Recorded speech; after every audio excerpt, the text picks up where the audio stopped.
नष्टप्रायेष्वभद्रेषु नित्यं भागवतसेवया भगवती उत्तमश्लोके भक्तिर्भवति नैष्ठिकी कृष्णाय वासुदेवाय देवकीनन्दनाय च नन्दगोपकुमाराय गोविंदाय नमो नमः. ಹರೇ ಕೃಷ್ಣ. ಭಾಗವತ ಮೊದಲನೇ ಸ್ಕಂದ 18ನೇ ಅಧ್ಯಾಯ. ಬೃಹತ್ ಮಹಾರಾಜನಿಗೆ ಬ್ರಾಹ್ಮಣ ಕುಮಾರನ ಶಾಪ. ಶ್ಲೋಕ ಸಂಖ್ಯೆ 5 ಮತ್ತು 6. ಶ್ಲೋಕ ಸಂಖ್ಯೆ 5.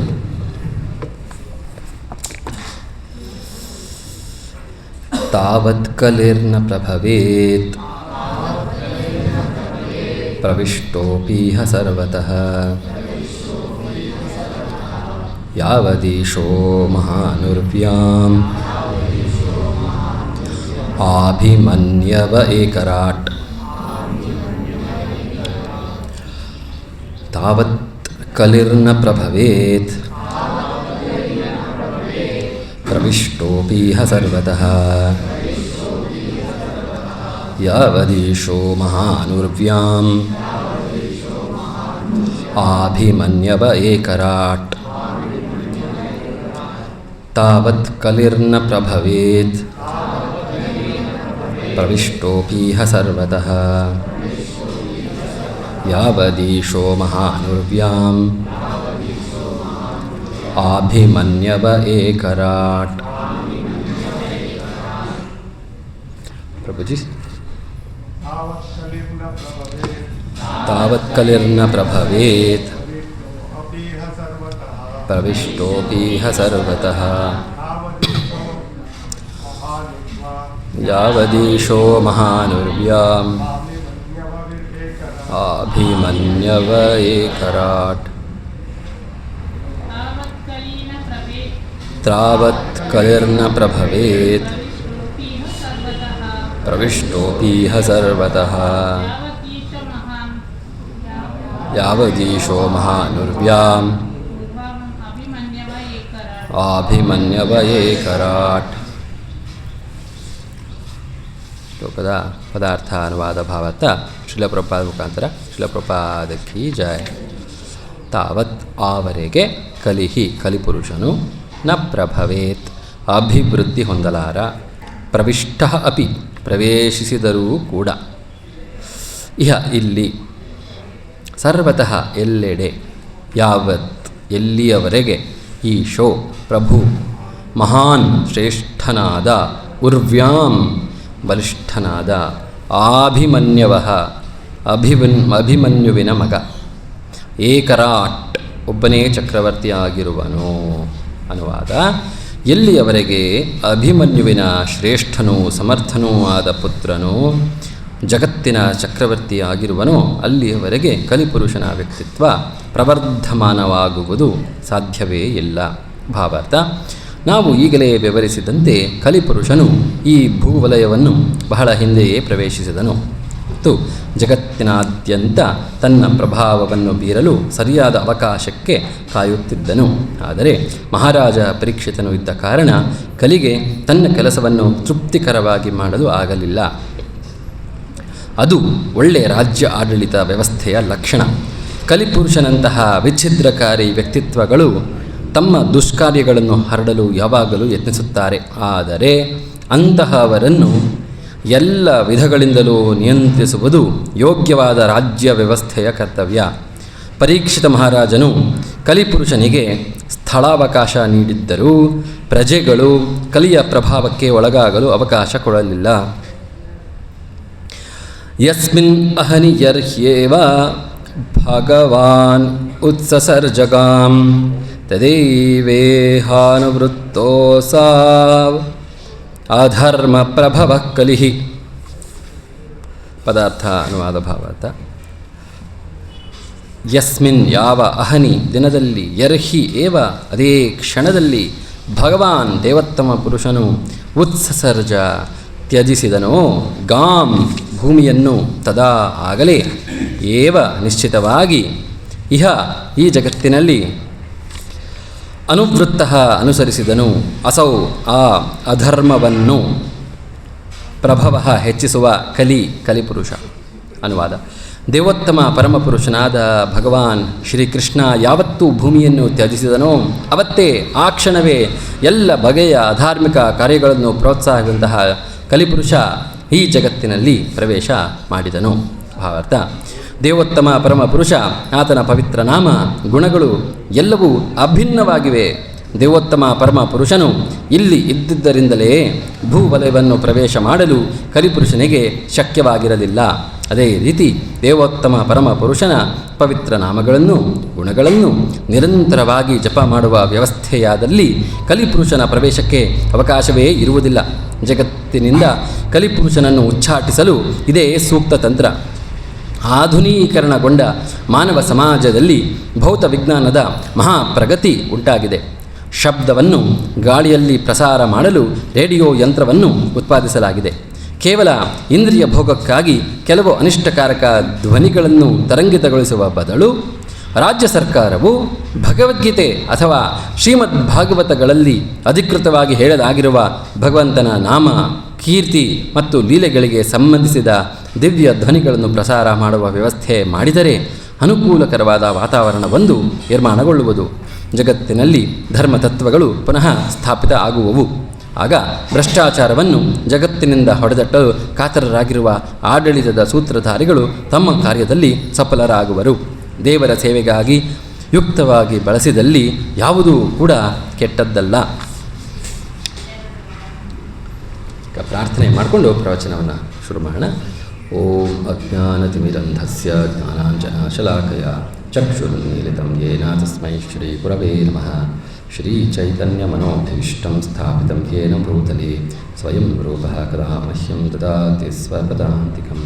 ವಂದೇಹಂ ಶ್ರೀಗುರೋಃ ಶ್ರೀಯುತಾಪದಕಮಲಂ ಶ್ರೀಗುರುನ್ ವೈಷ್ಣವಾಂಶ್ಚ ಶ್ರೀರೂಪಂ ಸಾಗ್ರಜಾತಂ ಸಹಗಣರಘುನಾಥಾನ್ವಿತಂ तं ಸಜೀವಂ ಸಾದ್ವೈತಂ ಸಾವಧೂತಂ ಪರಿಜನಸಹಿತಂ ಕೃಷ್ಣಚೈತನ್ಯದೇವಂ ಶ್ರೀರಾಧಾಕೃಷ್ಣಪಾದಾನ್ ಸಾಗಣಲಲಿತಾ ಶ್ರೀವಿಶಾಖಾನ್ವಿತಾಂಶ್ಚ.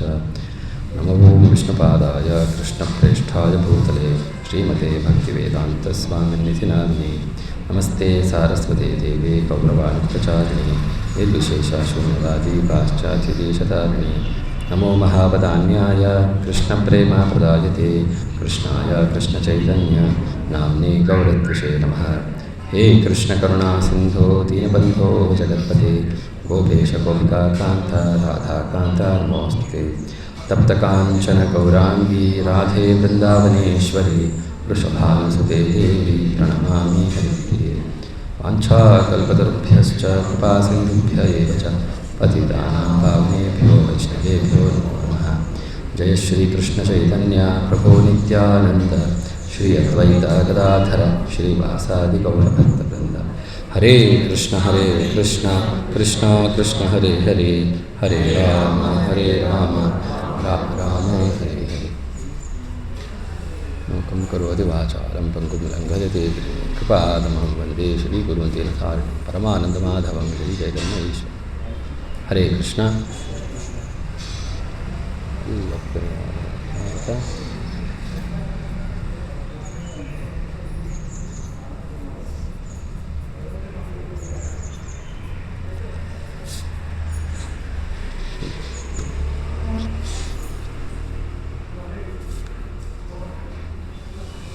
ಎಲ್ಲ ಶ್ರೋತೃಗಳಿಗೂ ಭಕ್ತರಿಗೂ ಭಾಗವತಕ್ಕೆ ಸ್ವಾಗತ.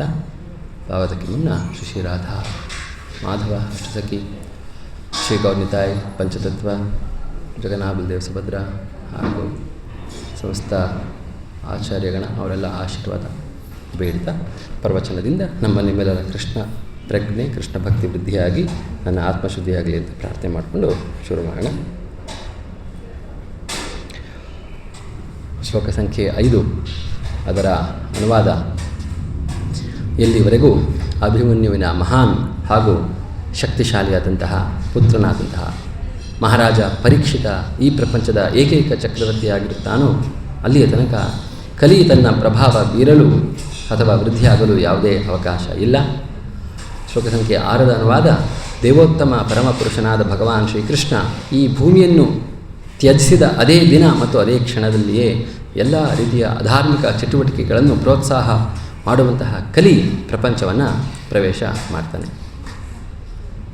ಪ್ರಭುಪಾದರು ಭಾರತದಲ್ಲಿ ಬಹಳ ಮುಖ್ಯವಾದ ಕೆಲವು ಸಂಗತಿಗಳನ್ನು ನಮಗೆ ಹೇಳ್ತಾ ಇದ್ದಾರೆ. ಸಾರಾಂಶದಲ್ಲಿ ಹೇಳಬೇಕು ಅಂದರೆ 5ನೇ ಶ್ಲೋಕದ ಭಾವಾರ್ಥದಲ್ಲಿ ಪ್ರಭುಪಾದರು ಹೇಳ್ತಾ ಇರೋದು ಹೇಗೆ ಕಲಿ ಪ್ರವೇಶ ಮಾಡಿರಬಹುದು, ಆದರೆ ರಾಜ್ಯವನ್ನು ಮುನ್ನಡೆಸುವಂತಹ ನಾಯಕ ಯಾವ ರೀತಿ ಇರ್ತಾನೆ ಅನ್ನೋದರ ಮೇಲೆ ಕಲಿ ಎಷ್ಟು ಪ್ರಭಾವ ಬೀರುತ್ತೆ ಅನ್ನೋದು ನಿರ್ಧರಿತವಾಗುತ್ತೆ ಅನ್ನೋದು ಒಂದು ಭಾವಾರ್ಥದಲ್ಲಿ ತಿಳಿಸ್ತಾ ಇದ್ದರೆ, ಶ್ಲೋಕ ಸಂಖ್ಯೆ 6ರಲ್ಲಿ ಪ್ರಭುಪಾದರು ಹೇಗೆ ಕೃಷ್ಣ ಇರೋದನ್ನು ಕಲಿ ಏನೂ ಮಾಡೋಕ್ಕಾಗಲಿಲ್ಲ.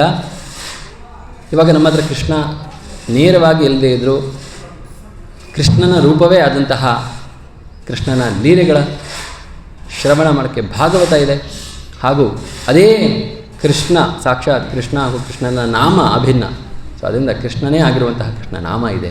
ಕೃಷ್ಣ ನಾಮ ಕೃಷ್ಣನ ಭಾಗವತ ಇರಬೇಕಾದ್ರೆ ನಾವು ಕಲಿಯನ್ನು ಖಂಡಿತವಾಗಲೂ ಎದುರಿಸಬಹುದು. ಆ ಸಾಮರ್ಥ್ಯ ನಮ್ಮ ಹತ್ರ ಭಗವಂತ ಕೊಟ್ಟಿದ್ದಾನೆ. ಸೊ ಅದಕ್ಕೆ ಹೇಗೆ ಎದುರಿಸಬೇಕು ಅನ್ನೋದ್ರ ಬಗ್ಗೆ ಕೆಲವು ಸಂಗತಿಗಳನ್ನು ಪ್ರಭುಪಾದರು ಹೇಳ್ತಾ ಇದ್ದಾರೆ. ಸೊ ಸಾರಾಂಶವಾಗಿ ಇಷ್ಟನ್ನು ವಿಚಾರ ಮಾಡ್ತಾ ಇದ್ದಾರೆ. ಈಗ ನಾವು ಸ್ವಲ್ಪ ಭಾವಾರ್ಥವನ್ನು ಬಿಡಿಸಿ ಅರ್ಥ ಮಾಡ್ಕೊಳ್ಳೋಣ. ಮೊದಲನೇ ಪಾಯಿಂಟ್ ಪ್ರಭುಪಾದರು ಹೇಳ್ತಾ ಇರೋದು ಹೇಗೆ ನಾಯಕತ್ವ ಬಹಳ ಮುಖ್ಯ ಆಗುತ್ತೆ.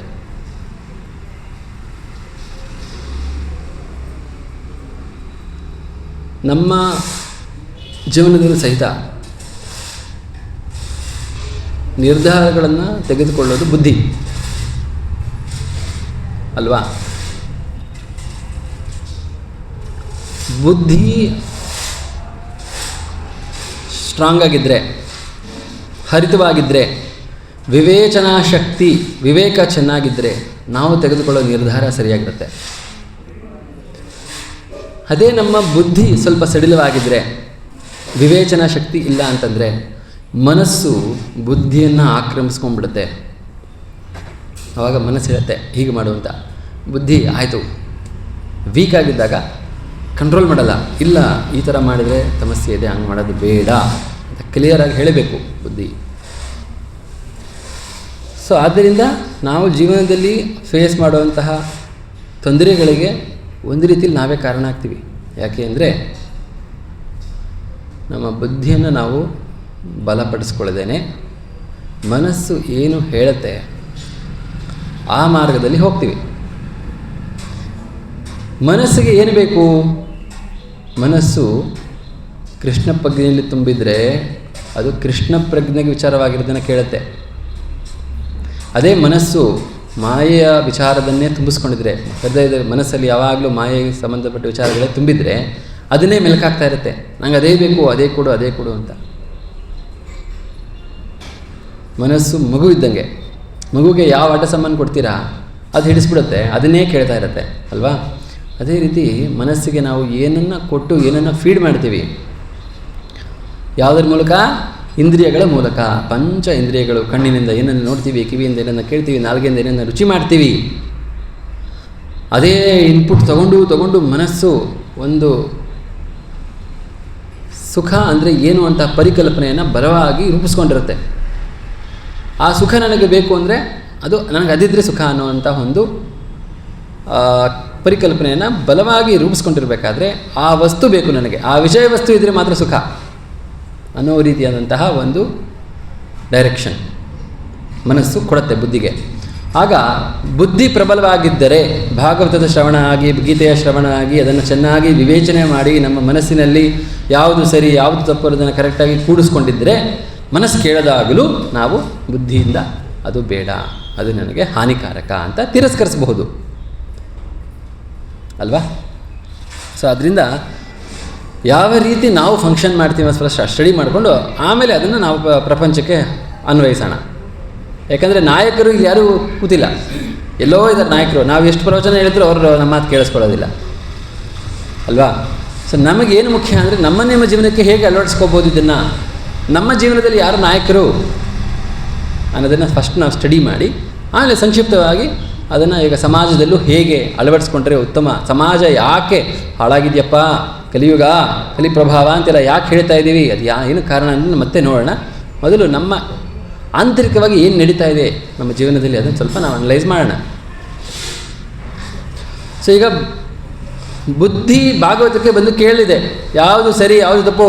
ಕಳೆದ ಎಷ್ಟೋ ತಿಂಗಳುಗಳಿಂದ 4 ನಿಯಮಗಳನ್ನು ಚೆನ್ನಾಗಿ ಕೇಳಿಸ್ಕೊಂಡಿದ್ದೀವಿ. ಯಾಕೆ 4 ನಿಯಮಗಳನ್ನು ಪಾಲನೆ ಮಾಡಬೇಕು, 4 ನಿಯಮಗಳನ್ನು ಪಾಲನೆ ಮಾಡೋದ್ರಿಂದ ಧರ್ಮದ 4 ಆಧಾರ ಸ್ತಂಭಗಳು ಗಟ್ಟಿಯಾಗುತ್ತೆ, ನಮ್ಮ ಜೀವನ ಸುಲಭ ಆಗುತ್ತೆ ಅಂತೆಲ್ಲ ತುಂಬ ಚೆನ್ನಾಗಿ ನಾವು ಕೇಳಿಸ್ಕೊಂಡಿದ್ದೀವಿ. ಸೊ ಎಲ್ಲರಿಗೂ ಗೊತ್ತಾಗಿದೆ. ಇವಾಗ ಬುದ್ಧಿಯಿಂದ ಕೇಳಿಸ್ಕೊಂಡಿದ್ದೀವಿ, ಕಿವಿಯಿಂದ ಕೇಳಿಸ್ಕೊಂಡು ಬುದ್ಧಿಗೆ ಫೀಡ್ ಮಾಡಿದ್ದೀವಿ. ಬುದ್ಧಿ ಸ್ಟ್ರಾಂಗ್ ಆಗಿದೆ. ಇವಾಗ ನೋಡೋಕ್ಕೋದ್ರೆ ಮೇಲ್ಮಟ್ಟದಲ್ಲಂತೂ ಇದೆ, ಗೊತ್ತಿದೆ ನಮ್ಗೆ ಏನು ಮಾಡಬೇಕು ಅಂತ. ಏನಾಗುತ್ತೆ, ಒಂದು ವಿಷಯ ವಸ್ತು ಕಣ್ಣಿಗೆ ಕಾಣುತ್ತೆ, ಅಥವಾ ಮನಸ್ಸು ಮೆಲುಕು ಹಾಕತ್ತಲ್ವಾ. ಮೆಲುಕು ಹಾಕಬೇಕಾದ್ರೆ ಹಿಂದೆ ನಾನು ಯಾವುದೋ ವಿಷಯ ವಸ್ತುನ ತುಂಬ ಅನುಭವಿಸಿದ್ದೆ, ಚೆನ್ನಾಗಿತ್ತು, ಮತ್ತು ಅದು ಬೇಕು ಅಂತ ಕೇಳುತ್ತೆ ಮನಸ್ಸು. ಬುದ್ಧಿ ಸ್ಟ್ರಾಂಗ್ ಆಗಿದ್ದರೆ, ಇವಾಗ ಸ್ಟ್ರಾಂಗ್ ಆಗಿದೆ ಅಂದ್ಕೊಳ್ಳೋಣ, ಪ್ರಪೋಸ್ ಮಾಡುತ್ತೆ, ಬೇಡ ಅದು ಮಾಡೋದು ಬೇಡ, ಹೀಗೆ ಮಾಡೋಣ ಅಂತ. ಆದರೆ ನಮ್ಮಲ್ಲಿ ಇನ್ನೊಂದು ಡೈಮೆನ್ಷನ್ ಇದೆ. ಏನದು ಅಂತಂದರೆ ನಮ್ಮ ಪ್ರವೃತ್ತಿಗಳು, ವಾಸನೆಗಳು. ಅದು ಹೇಗೆ ಫಾರ್ಮ್ ಆಗುತ್ತೆ ಅಂತಂದರೆ, ನಾವು ಯಾವುದನ್ನು ಅಭ್ಯಾಸ ಮಾಡ್ಕೋತೀವಿ, ಹ್ಯಾಬಿಟ್ ಅಂತ ಹೇಳ್ತೀವಲ್ಲ, ಯಾವುದನ್ನು ಅಭ್ಯಾಸವಾಗಿ ರೂಢಿಸ್ಕೊಂಡ್ಬಿಡ್ತೀವಿ, ಅದು ನಮ್ಮ ಸೆಕೆಂಡ್ ನೇಚರ್, ನಮ್ಮ 2ನೇ ಸ್ವಭಾವ ಆಗಿಬಿಡುತ್ತೆ. ಆವಾಗ ಬುದ್ಧಿ ಹೇಳಿದರೂ ಸಹಿತ ಬುದ್ಧಿಗೆ ನಿಯಂತ್ರಣ ಮಾಡೋಕ್ಕೆ ಕಷ್ಟ ಆಗುತ್ತೆ. ಯಾಕಂದರೆ ನಿಮಗೆ ಟಗ್ ಆಫ್ ವಾರ್ ಅಂತ ಹೇಳಿದಿರ, ಹಗ್ಗ ಜಗ್ಗಾಟ 2 ಕಡೆಯಿಂದಲೂ ಮಾಡ್ತಾ ಇರ್ತಾರೆ, ಆಯಿತಾ. ಯಾರು ಬಲ ಜಾಸ್ತಿ ಇರುತ್ತೆ ಅವ್ರ ಕಡೆ ಹೋಗುತ್ತೆ ಅಲ್ವಾ. ಸೊ ಒಂದು ಕಡೆ ಬುದ್ಧಿ ಪಾಪ ಒಂದೇ ಒಂಟಿ, ಇನ್ನೊಂದು ಕಡೆ ಮನಸ್ಸು ಮತ್ತು ನಮ್ಮ ವಾಸನೆಗಳು ಇಬ್ಬರೂ ಪ್ರಬಲವಾಗಿದ್ದರೆ ಬುದ್ಧಿಗೆ ಭಾಗವತ ಚೆನ್ನಾಗಿ ಫೀಡ್ ಮಾಡ್ತಾ ಇದ್ದೀವಿ, ಸ್ಟ್ರಾಂಗ್ ಆಗ್ತಾ ಇದೆ, ಕೌಂಟರ್ ಆರ್ಗ್ಯುಮೆಂಟ್ ಕೊಡ್ತಾ ಇದೆ ಬುದ್ಧಿ. ಆದರೆ ಇಲ್ಲಿ ಮನಸ್ಸು ಮತ್ತು ವಾಸನೆಗಳು, ವಾಸನೆ ಅಂದರೆ ನಮ್ಮ ಸಂಸ್ಕಾರಗಳು.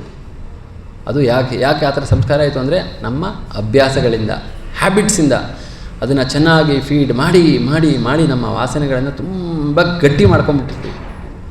ಅದು ಒಂದು ಜನ್ಮದ್ದಲ್ಲ, 100,000 1,000 ಜನ್ಮದ್ದು ವಾಸನೆಗಳು ಎಷ್ಟು ಬಲವಾಗಿರುತ್ತೆ ಅಂತಂದರೆ, ಅದು ಮನಸ್ಸಿಗೆ ಹೇಳುತ್ತೆ ನಥಿಂಗ್ ಡೂಯಿಂಗ್, ನೀನೇನು ಮಾಡೋಗಿಲ್ಲ, ನನಗೇನು ಬೇಕು ಅದು ಕೊಡಲೇಬೇಕು ಅಂತ ಬಲವಾಗಿ ಜಗ್ಗದಾಗ ಬುದ್ಧಿ ಏನೂ ಮಾಡೋಕ್ಕಾಗಲ್ಲ ಪಾಪ, ಶರಣಾಗ್ಬಿಡುತ್ತೆ ಬುದ್ಧಿ.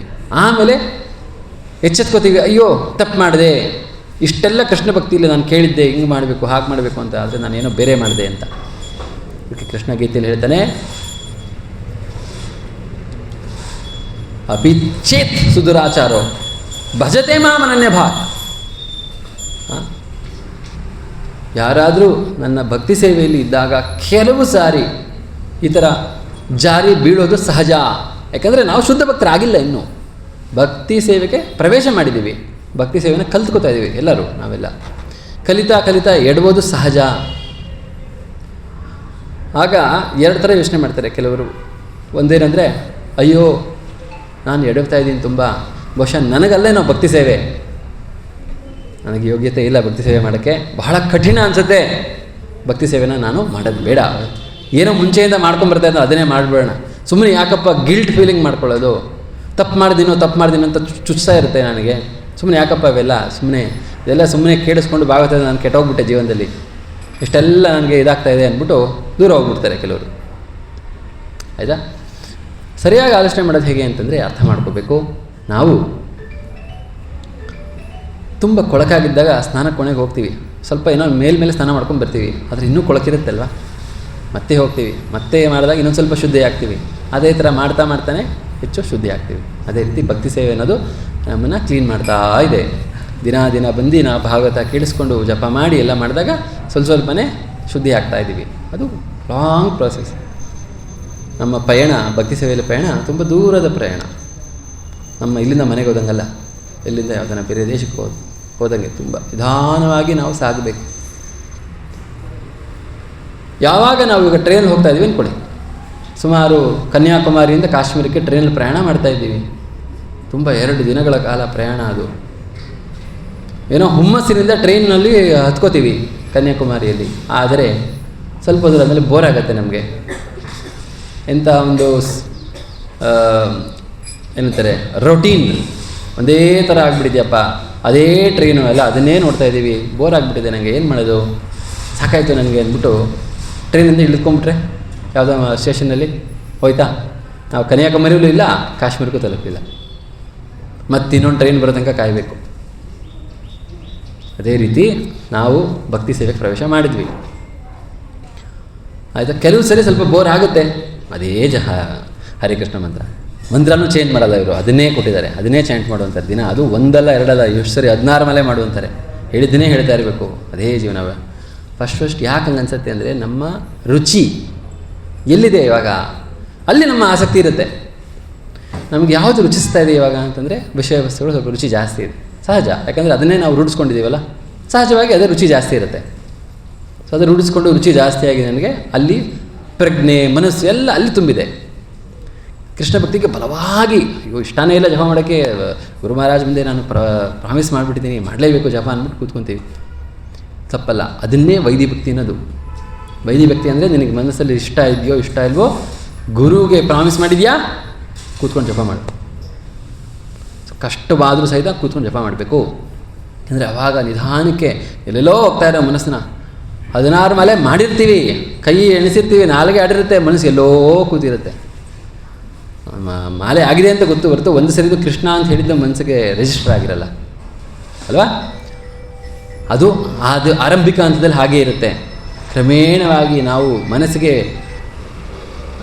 ಎಲ್ಲೆಲ್ಲೋ ಹರದಾಡ್ತಾರೋ ಮನಸ್ಸನ್ನ ಕರೆದು ಬಾ ಬಾ ಬಾ ಕೂತ್ಕೋ, ಇಲ್ಲಿ ಕೇಳಿಸ್ಕೊ ಅಂತ ಮಾಡಿದಾಗ ಕಡೆಗೆ ಮನಸ್ಸು ಆಯ್ತಪ್ಪ ಇವನಂತೂ ಬಿಡಲ್ಲ, ನಾನು ಇನ್ನೂ ಬೇರೆ ಕಡೆ ಹೋಗ್ತಾಯಿದ್ರೆ ನನಗೂ ನೆಮ್ಮದಿ ಇರಲ್ಲ, ಇವನ ಹತ್ರನೇ ಬರೋಣ ಅಂತ ಬರುತ್ತೆ, ಕೇಳಿಸ್ಕೊಳತ್ತೆ. ಆಮೇಲೆ ಗೊತ್ತಾಗುತ್ತೆ ಅಯ್ಯೋ ಇದರಲ್ಲೂ ತುಂಬ ರುಚಿ ಇದೆ ಅಂತ. ಯಾವಾಗ ಆ ರುಚಿ ಸಿಗುತ್ತೆ ಕೃಷ್ಣಾಮದಲ್ಲಿ, ಆವಾಗ ಇದಕ್ಕೆ ಅಡಿಕ್ಟ್ ಆಗುತ್ತೆ ಮನಸ್ಸು. ಆವಾಗ ಅಡಿಕ್ಟ್ ಆಗಿ ಕಡೆಗೆ ಎಷ್ಟು ಅಡಿಕ್ಟ್ ಆಗುತ್ತೆ ಅಂದರೆ, ನಾವು ಮಲ್ಕೊಂಡು ನಿದ್ದೆ ಮಾಡ್ತಾಯಿದ್ರೆ ಮನಸ್ಸು ಎದ್ದೇಳು ಸಾಕು ಜಪ ಮಾಡೋಣ ಬಾ ಅಂತ ಅದೇ ಇಂಡಿಕೇಶನ್ ಕೊಟ್ಟು ನಮ್ಮನ್ನು ಎಬ್ಬಿಸಿ ಆವಾಗ ಹೋಗು ಜಪ ಮೇಲೆ ಹೋಗು ಫಸ್ಟು ಅಂತ ಅದೇ. ಸೊ ಅದಕ್ಕೆ ಮನಸ್ಸಿನ ಕೃಷ್ಣ ಗೀತೆಯಲ್ಲಿ ಹೇಳ್ತಾನೆ, ಮನಸ್ಸು ನಿಮಗೆ ಪ್ರಬಲವಾದ ಶತ್ರುನೂ ಆಗ್ಬೋದು ಅಥವಾ ಅತ್ಯಂತ ಆಪ್ತ ಮಿತ್ರನೂ ಆಗ್ತಾನೆ, ನಿಮ್ಮ ಬೆಸ್ಟ್ ಫ್ರೆಂಡ್ ಆಗ್ತಾನೆ ಮನಸ್ಸು. ಅದೇ ಮನಸ್ಸು ನಮ್ಮ ಶತ್ರು ಅಂತ ನಾವು ಕನ್ಸಿಡರ್ ಮಾಡಬಾರ್ದು. ಇವಾಗ ಹೌದು, ಯಾಕಂದರೆ ಅದು ಬೇರೆ ಹೇಳ್ತಾ ಇದೆ, ನಮ್ಮ ಮನಸ್ಸು ನಮ್ಮ ಬುದ್ಧಿ ಬೇರೆ ಹೇಳ್ತಾ ಇದೆ, ಅದಕ್ಕೆ ವಿರುದ್ಧ ದಿಕ್ಕಿದೆ, ಅದಕ್ಕೆ ಸ್ವಲ್ಪ ಶತ್ರು ಥರ ಬಿಹೇವ್ ಮಾಡ್ತಾ ಇದೆ. ಆದರೆ ಹೇಗೆ ಒಂದು ತಾಯಿ ಮಗು ನಮ್ಮ ಮನಸ್ಸು ಕನ್ವಿನ್ಸ್ ಮಾಡಿ ತನಗೇನು ಬೇಕೋ ಅದನ್ನು ಮಾಡಿಸ್ಕೋತಾಳೆ ಮಗು ಕೈಲಿ ಊಟ ಮಾಡಿಸ್ಬೇಕಾರೆ, ಅದೇ ರೀತಿ ನಾವು ಮನಸ್ಸನ್ನು ಹೇಗೋ ಕನ್ವಿನ್ಸ್ ಮಾಡಿ ಬಾ ಇಲ್ಲಿ ಬಾ ಅಂತ ಕನ್ವಿನ್ಸ್ ಮಾಡಿ ಕೃಷ್ಣ ಭಕ್ತಿಗೆ ಒಗ್ಗಿಸ್ಬೇಕು. ಅದನ್ನು ಒಗ್ಗಿಸಿದಾಗ ರೂಢಿಸಿದಾಗ ನಾವು ಒಂದು ಅಭ್ಯಾಸ ಇದು ಸ್ಟ್ರಾಂಗ್ ಆಗುತ್ತೆ. ಆವಾಗ ಆ ಹಳೆಯ ವೃತ್ತಿಗಳು ಹಳೆ ವಾಸನೆಗಳು ಏನಿತ್ತು ಟಗ್ ಆಫ್ ವಾರಲ್ಲಿ ಅದು ವೀಕ್ ಆಗುತ್ತೆ. ನಮ್ಮ ಇಲ್ಲಿ ಹೊಸ ಪ್ರವೃತ್ತಿಗಳು ಹೊಸ ಅಭ್ಯಾಸಗಳು ನಾವು ಸ್ಟ್ರಾಂಗಾಗಿ ಇಲ್ಲಿ ಬರುತ್ತೆ. ಆವಾಗ ಅಲ್ಲಿ ಹಳೆ ವಾಸನೆಗಳು ಮಾತ್ರ ಉಳ್ಕೊಳ್ಳುತ್ತೆ, ಮನಸ್ಸು ಪಾರ್ಟಿ ಚೇಂಜ್ ಮಾಡ್ಕೊಂಡ್ಬಿಡುತ್ತೆ, ಈ ಕಡೆ ಸೇರ್ಕೊಂಡ್ಬಿಡುತ್ತೆ ಮನಸ್ಸು. ಆಗ ಮನಸ್ಸು ಬುದ್ಧಿ ನಮ್ಮತ್ತೆ ಹೊಸ ಅಭ್ಯಾಸಗಳು ಎಲ್ಲ ಸೇರಿ ಜಗದಾಗ ಹಳೆಯ ವಾಸನೆಗಳೆಲ್ಲ ಸೋತೋಗುತ್ತೆ. ಅದಕ್ಕೆ ಇದು ಪ್ರೋಸೆಸ್ಸು. ಅದಕ್ಕೆ ನಾವು ಬುದ್ಧಿಗೆ ಫಸ್ಟು ಚೆನ್ನಾಗಿ ಇಂಟೆಲಿಜೆನ್ಸ್ ತುಂಬಿ ಅದನ್ನು ಮನಸ್ಸು ಡಿಸ್ಟ್ರ್ಯಾಕ್ಟ್ ಮಾಡದಿರೋ ಥರ ಸ್ಟ್ರಾಂಗ್ ಮಾಡಿಕೊಂಡು ಹಳೆಯ ವಾಸನೆಗಳು ಮರುಕಳಿಸುತ್ತೆ. ಆದರೂ ನಾವು ವಿಚಲಿತರಾಗಬಾರ್ದು, ಸೋಲ್ಬಿಡೋದು, ಅಯ್ಯೋ ಏನೋ ಆಗೋಯ್ತಲ್ಲಪ್ಪ ಅಂತ ಸೋಲ್ಬಾರ್ದು. ಆಯಿತು, ಬಿದ್ದ ಮೇಲೆ ಮತ್ತೆ ಹೇಳಬೇಕಲ್ವ, ಎಡವಿ ಬೀಳ್ತೀವಿ ಸಹಜ, ಬಿದ್ದ ಮೇಲೆ ಅಲ್ಲೇ ಕೂತ್ಕೊಳ್ಳಲ್ಲ, ಎದ್ದು ಮತ್ತೆ ನಾವು ಮುಂದೆ ನಡ್ಕೊಂಡು ಹೋಗ್ತೀವಿ ಅಲ್ವಾ. ಅದೇ ರೀತಿ ಎಳೆ ಬಾಲಕ ಹೇಗೆ ನಡೆಯೋದು ಕಲಿಬೇಕಾದ್ರೆ ಎಷ್ಟೋ ಸರಿ ಬಿದ್ದು ಹತ್ತು ಕರೆದು ಆಮೇಲೆ ನಡೀತಾನೆ, ನಡೆದ ಮೇಲೆ ಓಡ್ತಾನೆ ಅಲ್ವಾ. ಹಾಗೆ ನಾವು ಆರಂಭಿಕ ಹಂತದಲ್ಲಿ ಭಕ್ತಿ ಮಾಡಬೇಕಾದ್ರೆ ಫಸ್ಟು ನಮಗೆ ನಡೀಲಿಕ್ಕೆ ಕಷ್ಟ ಆಗುತ್ತೆ, ಬೀಳ್ತಾ ಇರ್ತೀವಿ, ಆಮೇಲೆ ನಡೆಯೋದು, ಆಮೇಲೆ ಕಡೆಗೆ ಓಡ್ತೀವಿ. ಸೊ ಕ್ರಮೇಣವಾಗಿ ಆಗೋದು. ಆದರೆ ಕೃಷ್ಣ ಹೇಳ್ತಾನೆ ಗೀತೆಯಲ್ಲಿ ಸುಸುಖಂ ಕರ್ತುಂ ಅಪೇಯಂ. ಇಷ್ಟೆಲ್ಲ ಕ್ರಮೇಣವಾಗಿ ಆದರೂ ಮಾಡೋ ಸಮಯದಲ್ಲಿ ದುಃಖ ಇಲ್ಲ, ಸುಸುಖಂ, ಏನೂ ಕಷ್ಟಪಡಬೇಕಾಗಿಲ್ಲ. ಯಾರೂ ಒಂಟಿ ಕಾಲಲ್ಲಿ ನಿಂತ್ಕೊಂಡು ಜಪ ಮಾಡಿದ್ದು ಯಾರು ಹೇಳಿದ್ದಾರೆ ನಿಮಗೆ? ಒಂಟಿ ಕಾಲಲ್ಲಿ ನಿಂತ್ಕೊಂಡು ಜಪ ಮಾಡಿ ಬೆಳಗ್ಗೆ 3 ಗಂಟೆಗೆ ಹೇಳಿ ಅಂತ ಯಾರನ್ನ ನಿಮ್ಗೆ ಫೋರ್ಸ್ ಮಾಡಿದಾರಾ? ಇಲ್ಲ. ಮಾಡೋದಾದರೆ ಮಾಡಿ, ತಪ್ಪಿಲ್ಲ. ಬಟ್ ಯಾರು ಆ ಥರ ಏನೂ ರಿಸ್ಟ್ರಿಕ್ಷನ್ಸ್ ಹಾಕಿಲ್ಲ. ಏನಂತ ಹೇಳಿದ್ದೀವಿ, ನಿಮ್ಗೆ ಯಾವಾಗ ಬೇಕಾದರೆ ಮಾಡಿ ಅಂತೇಳಿ. ಉತ್ತಮವಾಗಿ ಮಾಡೋದು ಬೆಳಗ್ಗೆ ಇರ್ಬೋದು, ಬಟ್ ಬೆಳಗ್ಗೆ ನಿಮ್ಗೆ ಆಗಲೇ ಇಲ್ವಾ ಯಾವುದೋ ಕಾರಣಾಂತರದಿಂದ ಮನೇಲಿ ಅಡುಗೆ ಮಾಡಬೇಕು, ಗಂಡ ಮಕ್ಕಳು ಕೆಲಸಕ್ಕೆ ಹೋಗ್ತಾರೆ 7 ಗಂಟೆಗೆ, ನಾನು ಬೆಳಗ್ಗೆ ಜಪ ಮಾಡ್ತಾ ಕೂತ್ಕೊಂಡ್ರೆ ಅವ್ರಿಗೆ ಊಟ ಇರಲ್ಲ ಅಂದ್ಬಿಟ್ಟು, ಸರಿ ನೀನು ಫಸ್ಟು ಅಡುಗೆ ಮಾಡಿ ಎಲ್ಲರಿಗೂ ಕಳಿಸು, ಆಮೇಲೆ ಫ್ರೀ ಆಗ್ತಿಲ್ಲ ಆವಾಗ ಮಾಡೋ ಜಪನ, ನಿನ್ನ ಅನುಕೂಲ. ಮತ್ತು ನಿನ್ನ ಕರ್ತವ್ಯ ಮಾಡಬೇಕಾದ್ರೂ ನೀನು ಹರಿನಾಮ ಸ್ಮರಣೆ ಮಾಡೋಕ್ಕೇನು ಕಷ್ಟ? ಕಲಿಯುಗ ಬಂದಾಗ ನರಜನ್ಮ ಬಂದಾಗ ನಾಲಿಗೆ ಇರುವಾಗ ಕೃಷ್ಣ ಎನ್ನಬಾರದೆ ಅಂತ ಹೇಳ್ತಾರೆ ಆಚಾರ್ಯರು. ಏನಂತ ಹೇಳ್ತಾರೆ ಅಂದರೆ, ನೀನು ಏನೇ ಕೆಲಸ ಮಾಡ್ತಾಯಿರು, ಹರಿಸ್ಮರಣೆ ಮಾಡೋಕ್ಕೆ ನಿನಗೇನು ಬೇರೆದಬೇಕಾಗಿಲ್ಲ. ಕೇವಲ ಯಾರ ಜೊತೆ ಬೇಕಾದ್ರೆ ಮಾತಾಡಬೇಕಾದ್ರೆ ಮಾತ್ರ ನೀನು ಹರಿಸ್ಮರಣೆ ಮಾಡೋಕ್ಕೆ ಕಷ್ಟ ಆಗ್ಬೋದು. ನೀನು ಅಡುಗೆ ಮಾಡಬೇಕಾದ್ರೆ ನಾಲ್ಗೆಯಲ್ಲಿ ಕೀರ್ತನೆ ಮಾಡೋಕ್ಕಾಗಲ್ವ, ಅಥವಾ ಹರಿನಾಮ ಸ್ಮರಣೆ ಮಾಡೋಕ್ಕಾಗಲ್ವ, ಮಾಡು. ಕೃಷ್ಣ ಮಹಾಮನುಸ್ಮರ ಇದ್ಯಚ, ನಿನ್ನ ದೈನಂದಿನ ಕೆಲಸ ಕರ್ತವ್ಯಗಳನ್ನು ಮಾಡ್ತಾ ಇರಬೇಕಾದ್ರೂ ನನ್ನ ಸ್ಮರಣೆ ಮಾಡಿಕೊಂಡೇ ಮಾಡು. ಸೊ ಆ ರೀತಿಯಾಗಿ ಭಕ್ತಿ ಸೇವೆ ಮಾಡಬೇಕಾದ್ರೆ ನೀವೇನು ಕಷ್ಟಪಡಬೇಕಾಗಿಲ್ಲ. ಮಾಡ್ತಾ ಇರುವಂತಹ ನಿಮ್ಮ ಕರ್ತವ್ಯಗಳನ್ನು ಬಿಡಬೇಕಾಗಿಲ್ಲ. ಬಿಟ್ಟು ಕಾಡಿಗೆ ಹೋಗಿ ಅಂತ ಯಾರೂ ಹೇಳ್ತಾ ಇಲ್ಲ. ನಿಮ್ಮ ಅದೇ ಕರ್ತವ್ಯಗಳನ್ನು ಕೃಷ್ಣ ಪ್ರಜ್ಞೆಯಿಂದ ಮಾಡಿದ್ರೆ ಆ ಕೆಲಸನೂ ಚೆನ್ನಾಗಾಗತ್ತೆ. ಇನ್ನು ಮನಸ್ಸು ಡಿಸ್ಟ್ರಾಕ್ಟ್ ಆಗದೆ ಇದ್ದಾಗ ಕೆಲಸನೂ ಚೆನ್ನಾಗಾಗುತ್ತೆ ಮತ್ತು ನಿಮ್ಮ ಪ್ರಜ್ಞೆನೂ ಚೆನ್ನಾಗಿರುತ್ತೆ. ಸೊ ಅದರಿಂದ ಎರಡು ಕಡೆಯೂ ವಿಕ್ಟರಿ. ಒಬ್ಬ ಭಕ್ತ ಆದಮೇಲೆ ಅವನ ಕರ್ತವ್ಯದಲ್ಲೂ ಚೆನ್ನಾಗಿ ಕೆಲಸ ಮಾಡ್ತಾನೆ ಮತ್ತು ಜೀವನದಲ್ಲೂ ಯಶಸ್ವಿ ಆಗ್ತಾನೆ. ಯಾಕಂದರೆ ಭಕ್ತಿ ಆದಮೇಲೆ ಒಬ್ಬ ಸ್ಟೂಡೆಂಟ್, ವಿದ್ಯಾರ್ಥಿ ಭಕ್ತನಾದರೆ ಅವನ ವ್ಯಾಸಂಗದಲ್ಲೂ ಇನ್ನೂ ಹೆಚ್ಚು ಚೆನ್ನಾಗಿ ಅಭಿವೃದ್ಧಿ ಆಗಬೇಕು. ಅದು ಬಿಟ್ಟು ಅಯ್ಯೋ ಇದೆಲ್ಲ ಮಾಯೆ, ಹೌದಪ್ಪ ನೀವು ತಿನ್ನೋ ಆಹಾರನೂ ಸಹಿತ ಮಾಯೆಯಿಂದಲೇ ಪ್ರೊಡ್ಯೂಸ್ ಆಗಿರೋದಲ್ವ. ಅದನ್ನು ಕೃಷ್ಣವೇ ಮಾಡ್ತೀವಿ ನಾವು ಪ್ರಸಾದ ಮಾಡಿ. ಎಲ್ಲವೂ ಮೆಟೀರಿಯಲ್ ಎನರ್ಜಿನೇ, ಭೌತಿಕ ಶಕ್ತಿನೇ, ಅದನ್ನು ನಾವು ಕೃಷ್ಣಮಯ ಮಾಡ್ತೀವಿ. ಅದೇ ರೀತಿ ನೀನು ಮಾಡೋ ವ್ಯಾಸಂಗನೂ ಸಹಿತ ನೀನು ಸ್ಟಡಿ ಮಾಡ್ತಾ ಇರೋದು ಮೆಟೀರಿಯಲ್ ಎನರ್ಜಿ, ಭೌತಿಕವಾದಂಥ ಶಕ್ತಿನೇ ನೀನು ಅಧ್ಯಯನ ಮಾಡ್ತಾ ಇದೆಯಾ. ಆದರೆ ಪ್ರಭುಪಾದರು ಹೇಳಿದರೆ ಭಾವಾರ್ಥದ ಏನಂತ, ಯಾವುದೇ ಭೌತಿಕ ಶಕ್ತಿ ಆವಿಷ್ಕಾರ ಆಗಿರಬಹುದು, ಅದನ್ನು ನಾವು ಕೃಷ್ಣ ಸೇವೆಗೆ ಬಳಸ್ಕೊಂಡ್ರೆ ಅದು ನಷ್ಟವಲ್ಲ ಅಂತ ಹೇಳಿದ್ದಾರೆ. ಇದು ಭಾರತದಲ್ಲಿ ಬಂತು. ಸೊ ಆದ್ದರಿಂದ ನೀನು ಒಳ್ಳೆಯ ಸೈಂಟಿಸ್ಟ್ ಆಗಿ ಒಳ್ಳೆಯ ಆವಿಷ್ಕಾರಗಳನ್ನು ಮಾಡಿ ಕೃಷ್ಣ ಭಕ್ತಿಗೆ ಅದನ್ನು ಜೋಡಣೆ ಮಾಡಿದರೆ, ಇದು ಪ್ರಭುಪಾದರು ಹೇಳ್ತಾ ಇದ್ದಾರೆ. ಮುಂಚೆ ಆದರೆ ಕಷ್ಟ ಇತ್ತು, ಇವಾಗ ರೇಡಿಯೋ ಎಲ್ಲ ಕಡೆ ಇದೆ. ರೇಡಿಯೋ FM ಬರುತ್ತೆ ನೋಡಿ, ಒಂದು ಕಡೆ ಸಾಂಗ್ ಹಾಕಿದ್ರೆ ಇಡೀ ಬೆಂಗಳೂರಲ್ಲಿ, ಇಡೀ ದೇಶದಲ್ಲೂ ಅದೇ ಸಾಂಗು ಆಗುತ್ತೆ ಅಲ್ವಾ. ಇಂಥ ಒಳ್ಳೆ ಆವಿಷ್ಕಾರ ಮುಂಚೆ ಇರಲಿಲ್ಲ. ಆದರೆ ಇವಾಗ ಆವಿಷ್ಕಾರನ ಸದ್ಬಳಕೆ ಮಾಡ್ಕೊಳ್ಳಿ. ಯಾವುದೋ ಫಿಲಮ್ ಸಾಂಗ್ ಹಾಕೋದು ಬದಲು ಅದು ಹರೇ ಕೃಷ್ಣ ಮಂತ್ರ ಹಾಕಿ, ಕೀರ್ತನೆಗಳನ್ನು ಹಾಕಿ, ಭಜನೆಗಳನ್ನು ಹಾಕಿ, ಅದೇ FM ಕೃಷ್ಣಮಯ ಆಗಲ್ವ ಜಗತ್ತು? ಖಂಡಿತ ಆಗುತ್ತೆ. ಪ್ರಭುಪಾದರು ಹೇಳ್ತಾ ಇರೋದು ಬಹಳ ಸುಲಭ. ಮುಂಚೆನೂ ತುಂಬ ಕಷ್ಟ ಇತ್ತು ಕೃಷ್ಣ ಭಕ್ತಿ ಮಾಡೋಕ್ಕೆ, ಕಲಿಯುಗದಲ್ಲಿ ಬಹಳ ಸುಲಭ. ಮುಂಚೆ ನೀನು ಧ್ಯಾನ ಯೋಗ ಮಾಡಬೇಕಿತ್ತು. ಮುಂಚೆ ದೊಡ್ಡ ದೊಡ್ಡ ಯಜ್ಞಗಳನ್ನು ಮಾಡಬೇಕು, ಅದಕ್ಕೆಲ್ಲ ಎಷ್ಟು ಸಂಪತ್ತು ಬೇಕು ಮಾಡೋಕ್ಕೆ, ಸುಲಭ ಇಲ್ಲ. ಇವಾಗ ನೀವು ಏನೂ ಬೇಕಾಗಿಲ್ಲ, ನೀವು ಕೂತಲ್ಲೇ ಮಾಡ್ಬೋದು ಕೃಷ್ಣ ಭಕ್ತಿ, ಕೂತಲ್ಲೇ ಹರೇ ಕೃಷ್ಣ ಮಂತ್ರ ಹೇಳ್ಬೋದು. ಇವಾಗೆಲ್ಲ ಕೂತ್ಕೊಂಡಿದ್ದೀವಿ, ಎಲ್ಲ ಹೇಳ್ಬೋದು ಹರೇ ಕೃಷ್ಣ, ಹೇಳ್ಬೋದಲ್ವ? ಹರೇ ಕೃಷ್ಣ ಕೃಷ್ಣ ಕೃಷ್ಣ ಹರೇ ಹರೇ, ಹರೇ ರಾಮ ರಾಮ ರಾಮ ಹರೇ ಹರೇ. ನೋಡಿ ಹಾಗೆ ಹೋಯ್ತಲ್ವಾ. ಸೊ ಅದರಿಂದ ನಾವು ಕೂತಲ್ಲಿ ನಿಂತಲ್ಲಿ ಭಕ್ತಿ ಮಾಡ್ಬೋದು. ಇವಾಗ ಕಲಿಯುಗದಲ್ಲಿ ಎಷ್ಟು ಸುಲಭ ಮಾಡಿದ್ದಾರೆ ದೇವರು ನಮಗೆ ಅಂತಂದರೆ, ಕಲಿಯುಗದಲ್ಲಿ ಕಷ್ಟವೂ ಇದೆ, ಕಲಿಯ ಪ್ರಭಾವವೂ ಇದೆ. ಹಿಂದಿನ ಯುಗದಲ್ಲಿ ಅಷ್ಟು ಅಧರ್ಮದ ಪ್ರಭಾವ ಇರಲಿಲ್ಲ, ಕಲಿಯುಗದಲ್ಲಿ ಇದೆ. ಆದರೆ ಅದಕ್ಕೆ ರಕ್ಷಣೆ ಮಾಡಿಕೊಳ್ಳುವಂಥ ವ್ಯವಸ್ಥೆಯೂ ಇದೆ. ಜೋರಾಗಿ ಮಳೆನೂ ಬರ್ತಾ ಇದೆ ಕಲಿಯುಗದಲ್ಲಿ, ಕಲಿಯ ಮಳೆ ಬರ್ತಾ ಇದೆ. ಆದರೆ ಹರಿನಾಮದ ಕೊಡೆನೂ ಇದೆ. ಮಳೆ ನೆನಿಬೇಕು ಅಂತ ಯಾರು ಹೇಳಿಲ್ಲ, ಮಳೆ ಬರುತ್ತೆ ಅಂತ ಹೇಳಿದ್ರು ಅಷ್ಟೇ ಹೊರತು ನೆನೀರಿ ಅಂತ ಯಾರಿಗಾನು ಹೇಳಿದ್ವಾ? ಕೊಡೆ ಬಳಸ್ಕೊಳ್ಳಿ ಅಂತ ಹೇಳ್ತಾ ಇದ್ದೀವಿ. ಅದನ್ನೇ ಶಾಸ್ತ್ರ ಹೇಳೋದು. ನಾವು ಶಾಸ್ತ್ರದ ಒಂದೇ ಅಂಶ ತೊಗೊಂಡು ಅಯ್ಯೋ ಕಲಿಕಾಲ ಬಂದ್ಬಿಡ್ತಪ್ಪ, ತುಂಬ ಕಷ್ಟಪ್ಪ ಅಂತ ನಾವು ಅದನ್ನು ಮಾತ್ರ ನೋಡಬಾರ್ದು. ಹೌದು, ಅದು ಸತ್ಯನೇ. ಅಧರ್ಮ ಪ್ರವೃದ್ಧಿ ಆಗ್ತಾ ಇದೆ, ಎಲ್ಲ ಕಷ್ಟ ಆಗ್ತಾ ಇದೆ, ಅದು ಸತ್ಯನೇ. ಆದರೆ ಕಲಿಯುಗಕ್ಕೆ ಮೆಡಿಸಿನ್ ಆಗಿ ಹರಿನಾಮನೂ ಕೊಟ್ಟಿದ್ದಾರಲ್ವ ಅದೇ ಶಾಸ್ತ್ರದಲ್ಲಿ. ಅದನ್ನು ತಗೊಂಡಾಗ ಮಳೆ ಬರಲಿ, ನಾವು ಕೊಡೆ ಅಥವಾ ನಾವು ನಮ್ಮದು ವಾಹನದಲ್ಲಿ ಹೋದಾಗ ಮಳೆಯಿಂದೇನೆ ಅಷ್ಟು ಎಫೆಕ್ಟ್ ಆಗೋದಿಲ್ಲ ಅಲ್ವ. ಅದೇ ರೀತಿ ಕಲಿಯುಗದಲ್ಲಿ ರಕ್ಷಣೆ ಮಾಡ್ಕೊಳ್ಳೋಕ್ಕೂ ನಮ್ಮನ್ನು ಕಾಪಾಡಿಕೊಂಡು, ಬರೀ ಕಾಪಾಡ್ಕೊಳ್ಳೋದು ಬಿಡಿ. ಕಲಿಯುಗದ ಬೆನಿಫಿಟ್ ಏನಂದರೆ ನಿಮ್ಮ ಗುರಿಯನ್ನು ಅತ್ಯಂತ ಶೀಘ್ರವಾಗಿ ತಲುಪ್ಬೋದು. ಬೇರೆ ಯುಗದಲ್ಲಾದರೆ ಸಾವಿರಾರು ವರ್ಷ ತಪಸ್ಸು ಮಾಡಬೇಕಿತ್ತು ಭಗವಂತನ ಸಾಕ್ಷಾತ್ಕಾರ ಮಾಡ್ಕೊಳ್ಳೋಕ್ಕೆ ಅಥವಾ ಆತ್ಮಶುದ್ಧಿ ಮಾಡ್ಕೊಳ್ಳೋಕ್ಕೆ. ಕಲಿಯುಗದಲ್ಲಿ ಒಂದೇ ಜನ್ಮ 50 ವರ್ಷ 60 ವರ್ಷ ನೀವು ಭಕ್ತಿನ ನೀಟಾಗಿ ಮಾಡಿಬಿಟ್ರೆ ಆದಷ್ಟು ಬೇಗ ನಾವು ಪರಮಾತ್ಮನ ಸಾಕ್ಷಾತ್ಕಾರ ಮಾಡ್ಕೊಬೋದು ಅಲ್ವಾ. ಸೊ ಮಾರ್ಗನೂ ಸರಳ ಆಗಿದೆ. ಅದು ಕಲಿಯುಗದ ಪಾಸಿಟಿವ್ ಪಾಯಿಂಟ್ಸ್. ಸೊ ಈ ರೀತಿಯಾಗಿ ನಾಯಕ ಯಾಕೆ ಇಂಪಾರ್ಟೆಂಟು ಅನ್ನೋದನ್ನು ಪ್ರಭುಪಾದರು ಹೇಳೋದು. ನಮ್ಮ ಜೀವನದಲ್ಲೂ ನಾವು ನಾಯಕತ್ವನ ನಾವು ಬುದ್ಧಿಗೆ ಕೊಡಬೇಕು ಅನ್ನೋ ಒಂದು ಅಂಶವನ್ನು ನಾನಿಲ್ಲಿ ಪ್ರಸ್ತಾಪ ಮಾಡಿದೆ. ಅದನ್ನು ನೆಕ್ಸ್ಟು, ಅದು ನನ್ನ ಇಂಡಿವಿಜುವಲ್ ಲೈಫು. ನೆಕ್ಸ್ಟ್ ಇವಾಗ ನಮ್ಮ ಮನೆಗೆ ಬರೋಣ. ಮನೆಯಲ್ಲೂ ಸಹಿತ ನಾಯಕ ಅಂದರೆ ಯಾರು ಅಂದರೆ ಮನೆಯ ಯಜಮಾನ, ತಂದೆ. ಆಯಿತಾ? ಮಕ್ಕಳು ಮತ್ತು ತಾಯಿ ಅವರು ಸಹಕಾರ ಮಾಡ್ತಾರೆ. ಮನೆಯ ಒಂದು ಇದನ್ನು ಅಲ್ವಾ. ಸೊ ನಾಯಕ ಮನೆಯ ಅವನು ನಾಯಕ ನೋಡಿ ಯಜಮಾನ ಅವನು ಕೃಷ್ಣ ಭಕ್ತಿಯಲ್ಲಿ ಚೆನ್ನಾಗಿದ್ದರೆ ಮನೇನ ಚೆನ್ನಾಗಿ ಕೃಷ್ಣ ಭಕ್ತಿ ಕರ್ಕೊಂಡು ಹೋಗ್ತಾನೆ. ಅವನು ಸಡಿಲವಾಗಿದ್ದರೆ ಪಾಪ ಬಾಕಿಯವ್ರಿಗೆಲ್ಲ ಕಷ್ಟ ಅಲ್ವಾ. ಸೊ ಆದ್ದರಿಂದ ಮನೆಯ ನಾಯಕ ಕೃಷ್ಣ ಭಕ್ತಿ ಮಾಡಬೇಕು ಅಂತ ಇದ್ದಾನೆ, ಆವಾಗ ಅವನ ಸಹಕಾರ ಮಾಡಬೇಕಾದವರು ಹೆಂಡತಿ ಮನಸ್ಸಿದ್ದಂಗೆ. ಹೆಂಡತಿ ಸಹಕಾರ ಮಾಡಲಿಲ್ಲ ಅಂದರೆ ಪಾಪ ನಾಯಕನಿಗೆ ಕಷ್ಟ ಆಗುತ್ತೆ. ಅವನು ಕೃಷ್ಣ ಭಕ್ತಿ ಮಾಡಬೇಕು ಅನ್ನೋದು, ಹೆಂಡತಿ ಇಲ್ಲ ಬನ್ನಿ ಫಿಲಮ್ಗೆ ಹೋಗೋಣ ಅನ್ನೋದು, ಪಾಪ ಅವನಿಗೆ ಕಷ್ಟ ಆಗುತ್ತೆ ಕೃಷ್ಣ ಭಕ್ತಿ ಮಾಡೋಕ್ಕೆ. ಬಟ್ ಕ್ರಮೇಣವಾಗಿ ತನ್ನ ಮನೆಯ ಉಳಿದ ಸದಸ್ಯರನ್ನು ಕೃಷ್ಣ ಭಕ್ತಿ ಕರ್ಕೊಂಬರಬೇಕು.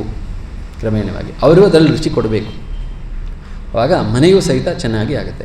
ಅದನ್ನೇ ಪ್ರಭುಪಾದರು ಇವಾಗ ಸಮಾಜಕ್ಕೆ ತಗೊಂಡು ಹೋದಾಗ, ಸಮಾಜದಲ್ಲಿ ನಾಯಕ ಕೃಷ್ಣ ಪ್ರಜ್ಞೆಯಲ್ಲಿ ಇದ್ದರೆ ತುಂಬ ಚೆನ್ನಾಗಿರುತ್ತೆ ಸಮಾಜ. ಉದಾಹರಣೆಗೆ ಶಿವಾಜಿ ಮಹಾರಾಜರು ಅವರು ಇನ್ನೂ ಬಾಲಕರಾಗಿದ್ದರು. ಅವರ ತಂದೆ ಬಿಜಾಪುರ ಸುಲ್ತಾನ ಅವರ ಕೆಳಗಡೆ ಕೆಲಸ ಮಾಡ್ತಾಯಿದ್ರು. ಅವರು ರಿಪೋರ್ಟ್ ಎಲ್ಲ ಮಾಡಿ ಹೊರಗಡೆ ಬಂದಾಗ ಹೊರಗಡೆ ಯಾರೋ ಒಬ್ಬ ಗೋ ಹತ್ಯೆ ಮಾಡಲಿಕ್ಕೆ ನಿಂತಿದ್ದ ಕಟುಕ. ಗೋ ಹತ್ಯೆ ಮಾಡೋಕ್ಕೆ ಅವನು ತಲವಾರು ತೆಗೆದ ನೋಡಿ ಶಿವಾಜಿ ಮಹಾರಾಜು ಎರಡು ಯೋಚನೆ ಮಾಡಲಿಲ್ಲ, ತೊಗೊಂಡು ಹೋಗಿ ಅವನ ಕೈಯನ್ನು ಕಡಿದು ಬಿಸಾಕ್ತಾರೆ ಒಂದೇ ಏಟಿಗೆ. ಅದು ಅವರಿನ್ನೂ ಬಾಲಕ, ಅವರಿನ್ನೂ ರಾಜರಾಗಿರಲಿಲ್ಲ, ಬಟ್ ಅವರಲ್ಲಿ ಇದ್ದದ್ದು ಆ ಕ್ಲಾರಿಟಿ ಇತ್ತು ಅವರಲ್ಲಿ. ಒಬ್ಬ ನಾಯಕ ಕಲಿಯನ್ನು ಮುಂದೂಡೋಕ್ಕೆ ಬಿಡಬಾರ್ದು, ಕತ್ತರಿಸಿ ಬಿಸಾಡಬೇಕು. ಈಗ ರೀಸೆಂಟ್ ನ್ಯೂಸಲ್ಲಿ ನಾನು ನೋಡಿದ್ದು, ಯೋಗಿ ಆದಿತ್ಯನಾಥ್ ಅಂತ ಅವರು ನಮ್ಮ ಉತ್ತರ ಪ್ರದೇಶದಲ್ಲಿ ಅವರು ರಾಜ್ಯ ಆಡ್ತಾ ಇದ್ದಾರೆ. ಒಂದು ಎಕ್ಸಾಂಪಲ್, ಅಲ್ಲೂ ಸಹಿತ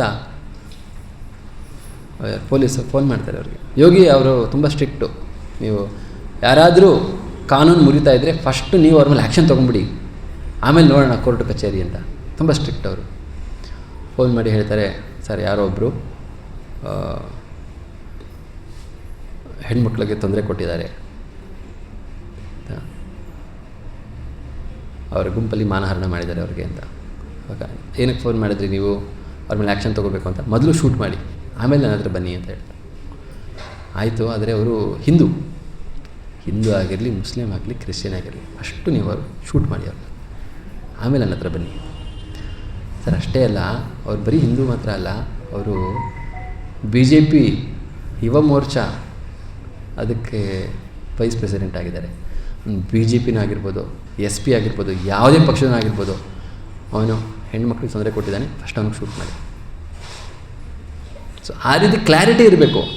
ಒಂದು ಪಕ್ಷ ಅಲ್ಲ ಸರ್, ನಮಗೆ BJP ಎಲ್ಲ ದೊಡ್ಡದಲ್ಲ, ಕಾಂಗ್ರೆಸ್ ದೊಡ್ಡದಲ್ಲ. ಯಾರು ಧರ್ಮ ಪಾಲನೆ ಮಾಡ್ತಾರೆ ಅವರು ಧರ್ಮವನ್ನು ಪಾಲನೆ ಮಾಡಬೇಕು. ಸೊ ಇದು ನಾಯಕತ್ವ. ಹಾಗಿದ್ದಾಗ ಸಮಾಜ, ಇವಾಗ ಮುಂಚೆ ಅರಾಜಕತೆ ಇತ್ತು ಉತ್ತರ ಪ್ರದೇಶದಲ್ಲಿ, ತುಂಬ ಸಮಸ್ಯೆಗಳಿತ್ತು, ಹೆಣ್ಮಕ್ಳು ಹೊರಗಡೆ ಓಡಾಡೋಕ್ಕೆ ಆಗ್ತಾ ಇರಲಿಲ್ಲ, ತುಂಬ ಸಮಸ್ಯೆ ಇತ್ತು. ಆದರೆ ಇವಾಗ ನೋಡಿ ಎಷ್ಟು ವ್ಯತ್ಯಾಸ ಅಂತ ಹೋಗಿ ನೋಡಿದ್ರೆ ಗೊತ್ತಾಗುತ್ತೆ. ಅದೇ ರೀತಿ ನಾಯಕರು ಎಷ್ಟು ಮುಖ್ಯ, ಒಳ್ಳೆ ನಾಯಕತ್ವ ತುಂಬ ಮುಖ್ಯ. ಆದರೆ ನಾವೆಲ್ಲ ಏನು ಮಾಡ್ತೀವಿ ಸರ್, ಅಯ್ಯೋ ಇವನು ನನ್ನ ಜನಾಂಗದವನು, ನನ್ನ ಜಾತಿಯವನು, ಅವ್ನಿಗೆ ಓಟ್ ಹಾಕ್ತೀನಿ. ಅವನು ಕಳ್ಳ ಆಗಿರ್ಬೋದು, ದುಷ್ಟ ಆಗಿರ್ಬೋದು, ಭ್ರಷ್ಟ ಆಗಿರ್ಬೋದು, ಯೋಚನೆ ಮಾಡಲ್ಲ, ಬರೀ ಅವನು ನನ್ನ ಜಾತಿಯವನು. ಅಥವಾ ನಮ್ಮ ಪೂರ್ವ ತಲೆಮಾರುಗಳಿಂದ ನಾವು ಒಂದೇ ಪಕ್ಷಕ್ಕೆ ವೋಟ್ ಮಾಡ್ತಾ ಇದ್ದೀವಿ, ನಾವೆಂಗೆ ಬಿಡೋಕ್ಕಾಗತ್ತೆ ಸರ್ ಅದನ್ನು? ನಮಗೆ ಪ್ರಜಾಪ್ರಭುತ್ವ ಅಂದರೆ ಪ್ರಜೆಗಳಿಗೆ ಅವಕಾಶ ಕೊಟ್ಟಿದ್ದಾರೆ ಯಾರನ್ನು ನಾಯಕರಾಗಿ ಆರಿಸ್ಬೇಕು ಅಂತ. ನಾವು ಯಾರನ್ನು ಆರಿಸ್ತಾ ಇದ್ದೀವಿ? ನಮ್ಗೆ ಜವಾಬ್ದಾರಿ ಇಲ್ಲ ನೋಡಿ. ಬೈತೀವಿ ಆಮೇಲೆ ರಾಜಕಾರಣಿಗಳನ್ನ, ಎಂಥ ಲೋಫರನ್ನು ಬರೀ ಇದು ಮಾಡ್ತಾನೆ ಅದು ಮಾಡ್ತಾನೆ ಅಂತ. ಆರಿಸೋರು ಯಾರು ಸರ್? ನಾವು. ಪ್ರಜೆಗಳು ನಮ್ಮನ್ನು ನಾವು ಫಸ್ಟ್ ಬೈಕೋಬೇಕು, ಅವರನ್ನು ಆರಿಸಿ ಅಲ್ಲಿ ಕೂಡಿಸೋರು ನಾವಲ್ವಾ? ತಪ್ಪು ನಮ್ಮದು. ನಮಗೆ ಮುಂಚೆ ಆದರೆ ರಾಜ ಇದ್ದ, ಅವನ ಮಗನೇ ರಾಜನ ಮಾಡ್ತಾಯಿದ್ದ, ಅವನಿಗೆ ಬೈಬೋದಾಗಿತ್ತು. ಇವಾಗ ಯಾರಿಗೆ ಬೈತೀವಿ? ಆರಿಸಿ ಕಳಿಸಿ ಅಲ್ಲಿ ಕೂಡಿಸಿರೋದೆ ನಾವಲ್ವಾ? ಸೊ ಅದಕ್ಕೆ ಕೃಷ್ಣ ಪ್ರಜ್ಞೆನ, ಈ ಒಂದು ಥಾಟ್ಸ್ನ ನಾವೆಲ್ಲ ಹರಡಿಸಿ ಎಲ್ಲ ಬನ್ನಿ, ಬೇರೆ ಬೇರೆ ಆಲೋಚನೆಗಳಿಂದ ಉತ್ತಮ ನಾಯಕರನ್ನು ಆರಿಸಿ ಅಂತ ನಾವು ಸಮಾಜದಲ್ಲಿ ಹರಡಿಸ್ಬೇಕು ಆ ನ್ಯೂಸ್ನ. ಆಗ ಉತ್ತಮ ನಾಯಕರನ್ನು ಆರಿಸಿದಾಗ ಪ್ರಭುಪಾದರು ಹೇಳಿದಂಗೆ ಕಲಿಯನ್ನು ನಾವು ತಡಿಬಹುದು, ಕಲಿಯನ್ನು ತಡೆದು ಕೃಷ್ಣ ಭಕ್ತಿಯನ್ನು ಅಭಿವೃದ್ಧಿಪಡಿಸ್ಬೋದು.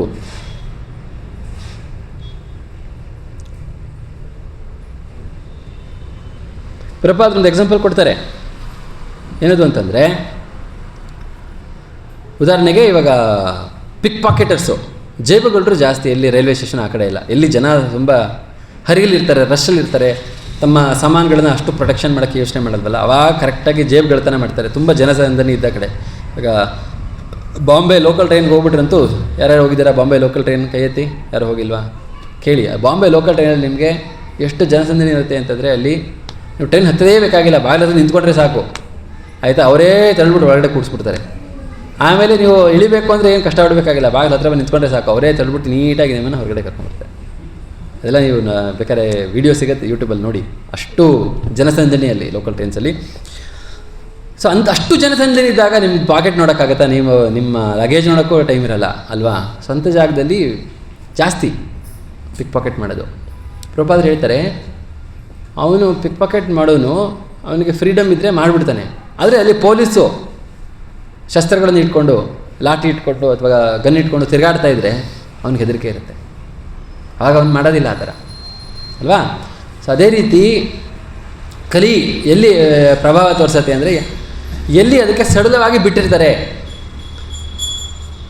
ರಾತ್ರಿಯೆಲ್ಲ ನೀವು ತೆಗೆದಿರಿ ಇದನ್ನು, ಯಾವುದೋ ಜೂಜಾಟ ಮಾಡೋ ಕೇಂದ್ರಗಳನ್ನ, ಮದ್ಯಪಾನ ಮಾಡೋ ಕೇಂದ್ರಗಳನ್ನ ಎಲ್ಲ ಕಡೆ ತೆಗೆದಿದ್ರೆ ಜನ ಹೋಗದೆ ಇನ್ನೇನು ಮಾಡ್ತಾರೆ? ನಿಯಂತ್ರಣ ಮಾಡೋ ಶಕ್ತಿ ಇರೋದು ರಾಜಕಾರಣಿಗಳ ಹತ್ರ.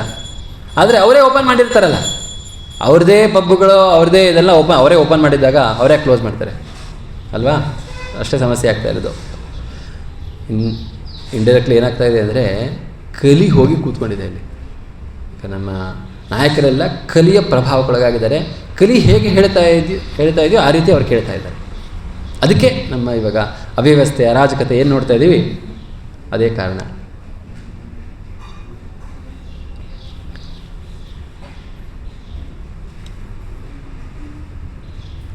ಸೊ ಇನ್ನೊಂದು ಉದಾಹರಣೆ ಕೊಡ್ತಾ ಇದ್ದಾರೆ.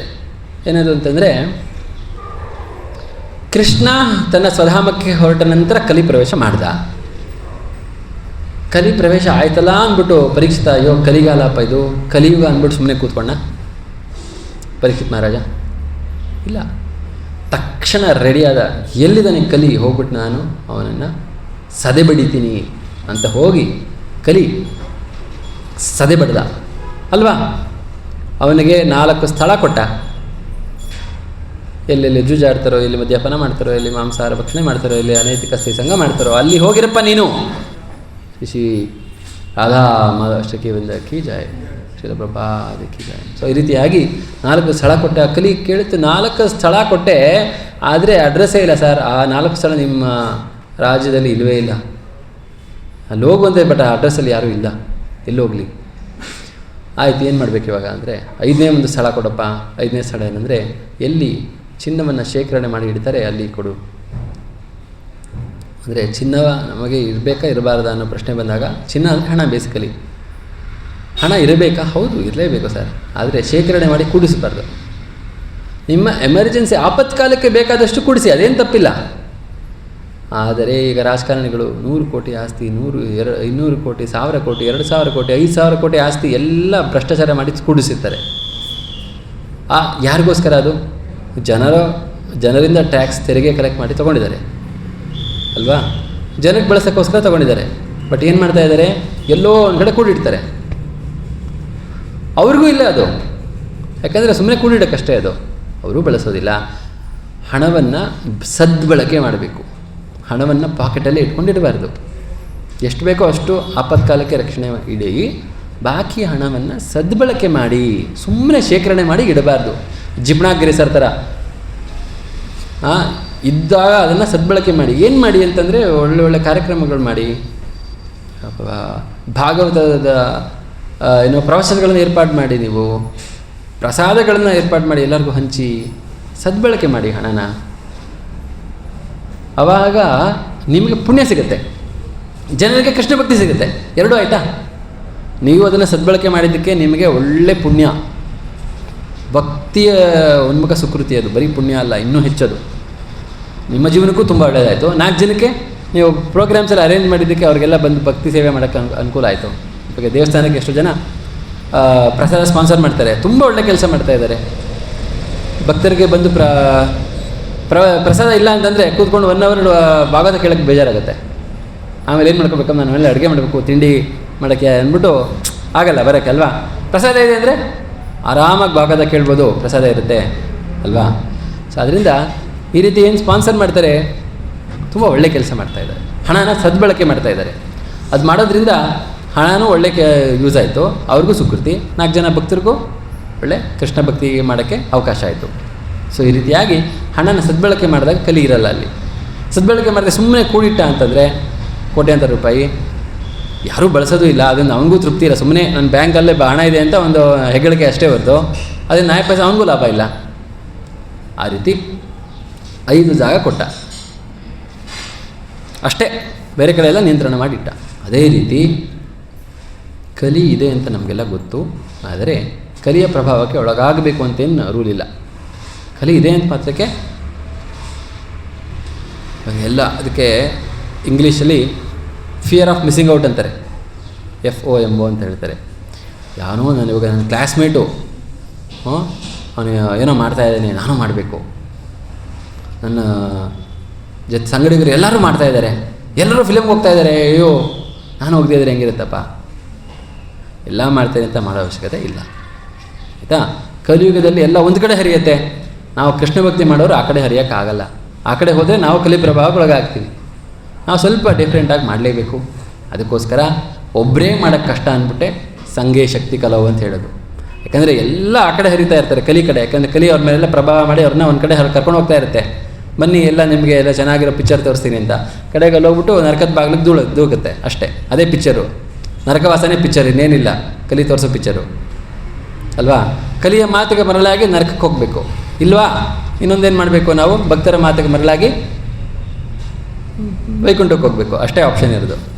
ಕಲಿಯ ಮಾತಿಗೆ ಮರಳಾಗ್ತೀರಾ, ಭಕ್ತರ ಮಾತಿಗೆ ಮರಳಾಗ್ತೀರಾ, ಚೂಸ್ ಮಾಡಿ, ಬೇರೆ ಆಪ್ಷನ್ ಇಲ್ಲ ಅಲ್ವಾ. ಈ ರೀತಿಯಾಗಿ ಭಕ್ತರು ಮರಳು ಮಾಡೋ ರೀತಿಯಲ್ಲಿ ಮಾತಾಡ್ತಾರೆ ಅಲ್ವಾ. ಅದಕ್ಕೆಲ್ಲ ದೂಷಣೆ ಮಾಡ್ತಾಯಿದ್ರಂತೆ ಮುಂಚೆ ಪ್ರಭುಪಾದರಿಗೆ. ನೀವು ಈ ಜನರಿಗೆಲ್ಲ ಬ್ರೈನ್ ವಾಶ್ ಮಾಡ್ತಾಯಿದ್ದೀರಾ ಅಂತ, ಅಂದರೆ ಅವ್ರನ್ನ ಮರಳು ಮಾಡ್ತಾಯಿದ್ದೀರಾ ಅಂತ. ಪ್ರಭುಪಾದರು ಹೇಳಿದ್ರು, ಹೌದಪ್ಪ, ಎಷ್ಟು ಗಲೀಜು ತುಂಬ್ಕೊಂಡಿದೆ ಅವ್ರ ಮೆದುಳಿ, ಅಂದರೆ ಬ್ರೈನ್ ವಾಶ್ ಮಾಡಬೇಕಿತ್ತು, ನಾನು ಮಾಡಿದ್ದಕ್ಕೆ ತಾನೇ ಅವ್ರು ಉದ್ಧಾರ ಆಗ್ತಾರೆ ಅಂತ ಪ್ರಭುಪಾದರು ಹೇಳ್ತಾರೆ. ಸೊ ಅದೇ ರೀತಿ ಭಕ್ತರ ಮಾತಿಗೆ ಮರಳಾಗಬೇಕು, ಇಲ್ಲ ಕಲಿಯ ಪ್ರಭಾವಕ್ಕೆ ಒಳಗಾದವರ ಮಾತಿಗೆ ಮರಳಾಗಬೇಕು, ಬೇರೆ ಆಪ್ಷನ್ ಇಲ್ಲ ನಮಗೆ. ಭಕ್ತರ ಮಾತಿಗೆ ಮರಳಾಗಿ ವೈಕುಂಠಕ್ಕೆ ಹೋಗಬೇಕು, ಇಲ್ಲ ಅವರ ಮಾತಿಗೆ ಮರಳಾಗಿ ನರಕಕ್ಕೆ ಹೋಗಬೇಕು, ಎರಡೇ ಆಪ್ಷನು, ಊರ್ಧ್ವಗತಿ ಇಲ್ಲ ಅಧೋಗತಿ. ಸೊ ಈ ರೀತಿಯಾಗಿ ಭಕ್ತರ ಸಂಘ ಮಾಡಿದಾಗ ಭಕ್ತರ ಸಂಘದಲ್ಲಿ ನಮಗೆ ಆ ಶಕ್ತಿ ಬರುತ್ತೆ, ಭಕ್ತಿ ಸೇವೆ ಮಾಡೋ ಶಕ್ತಿ ಸಂಘದ ಪ್ರಭಾವದಿಂದ ಬರುತ್ತೆ, ನನ್ನ ಸ್ವಂತ ಶಕ್ತಿಯಿಂದಲ್ಲ. ಆ ಸಂಘದಿಂದ ಬಂದ ಶಕ್ತಿಯನ್ನು ಸದ್ಬಳಕೆ ಮಾಡಿಕೊಳ್ಳೋಣ, ಸಂಘದಲ್ಲಿ ಭಕ್ತಿಯನ್ನು ಚೆನ್ನಾಗಿ ಮಾಡೋಣ.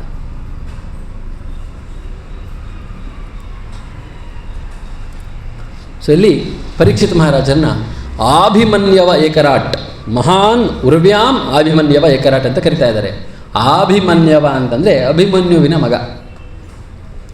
ಯಾಕೆ ಆ ಉಲ್ಲೇಖ ಕೊಡ್ತಾ ಇದ್ದಾರೆ, ಅಭಿಮನ್ಯುವಿನ ಸಂಬಂಧವನ್ನು ಯಾಕೆ ಎತ್ತಿ ತೋರಿಸ್ತಾ ಇದ್ದಾರೆ ಅಂದರೆ, ಅಭಿಮನ್ಯು ಅಷ್ಟು ಪರಾಕ್ರಮಿಯಾಗಿದ್ದ. ಇಡೀ ಕೌರವ ಸೇನೆಯ ವಿರುದ್ಧ ಒಬ್ಬನೇ ಚಕ್ರವ್ಯೂಹವನ್ನು ಭೇದ ಮಾಡಿ ಎಲ್ಲರ ವಿರುದ್ಧವನು ಎಷ್ಟು ಪ್ರಬಲವಾಗಿ ಯುದ್ಧ ಮಾಡಿದ ಅಂದರೆ, ಅವರೆಲ್ಲ ಹೆದರ್ಕೊಂಡು ಶರಣಾಗೋಕ್ಕಾಗೋದಿಲ್ಲ ಒಬ್ಬ ಬಾಲಕನ ಮೇಲೆ, ಮುಂದೆ ನಮ್ಗೆ ಅವಮಾನ ಆಗುತ್ತೆ ಅಂದ್ಬಿಟ್ಟು ಮೋಸದಿಂದ ಅವನನ್ನು ಸಂಹಾರ ಮಾಡ್ತಾರೆ. ಅಲ್ಲಿ ಏನು ಉದಾಹರಣೆ ಅಂತಂದರೆ ಅವನ ಶಕ್ತಿ, ಎಷ್ಟು ಸಾಮರ್ಥ್ಯ ಅಂತ ಯೋಚನೆ ಮಾಡಿ. ಲಕ್ಷಾಂತರ ಜನ, ಬರೀ ಸಾಧಾರಣ ಸೈನಿಕರಲ್ಲ, ಅತಿರಥ ಮಹಾರಥ ಪರಾಕ್ರಮಶಾಲಿ ರಾಜರು ಎಲ್ಲರೂ ಇದ್ದರು. ಎಲ್ಲರ ವಿರುದ್ಧ ಒಬ್ಬನೇ ನುಗ್ಗಿ, ದ್ರೋಣಾಚಾರ್ಯರಿದ್ದರು, ಅಂಥವ್ರ ವಿರುದ್ಧ ಒಬ್ಬನೇ ನುಗ್ಗಿ ಅವನು ಇಡೀ ದಿನ ಯುದ್ಧ ಮಾಡ್ದ ಅಂದರೆ ಎಷ್ಟು ಸಾಮರ್ಥ್ಯ ಇರಬೇಕು ಅಭಿಮನ್ಯುವಿನ ಹತ್ರ ಅಂತ. ಸೊ ಅಷ್ಟು ಸಾಮರ್ಥ್ಯ ಇರುವಂತಹ ಅಭಿಮನ್ಯುವಿನ ಅಂಶದಿಂದ ಬಂದಿರುವಂತಹ ಪರೀಕ್ಷಿತ, ಅವನೇನು ಸಾಮಾನ್ಯನ, ಅವನು ಅಸಾಮಾನ್ಯ. ಅದಕ್ಕೆ ಆಭಿಮನ್ಯವ ಏಕರಾಟ್, ಅವನಿದಾನೆ ಅಂತಂದರೆ ಕಲಿ ಏನು ಮಾಡೋಕ್ಕಾಗಲಿಲ್ಲ, ಅಷ್ಟು ಸಾಮರ್ಥ್ಯ ಇದೆ ಅಂತ ಹೇಳಕ್ಕೆ.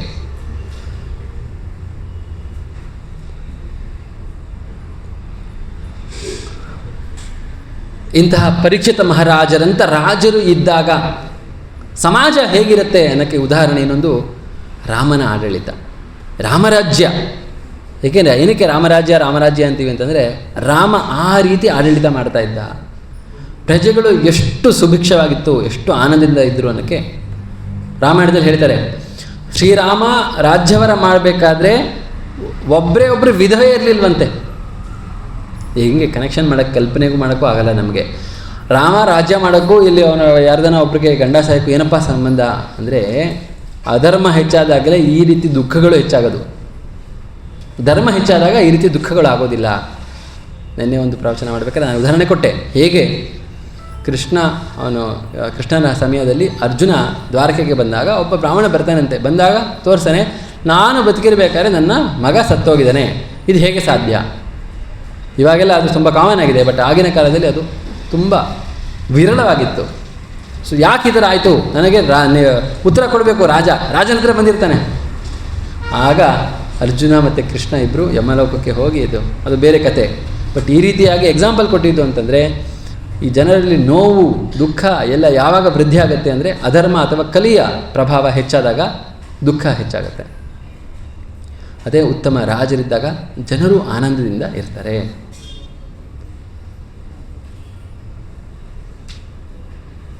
ಕಾಡು ಮೃಗಗಳ ಭಯ ಇರಲಿಲ್ಲ, ರೋಗ ರುಜಿನಗಳ ಭಯ ಇರಲಿಲ್ಲ ರಾಮರಾಜ್ಯದಲ್ಲಿ, ಕಳ್ಳರ ಭಯ ಇರಲಿಲ್ಲ, ದರೋಡೆಕೋರರ ಭಯ ಇರಲಿಲ್ಲ.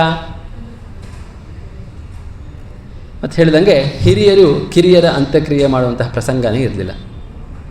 ಸೊ ಅದು ರಾಮರಾಜ್ಯದ ಪ್ರಭಾವ. ಮತ್ತು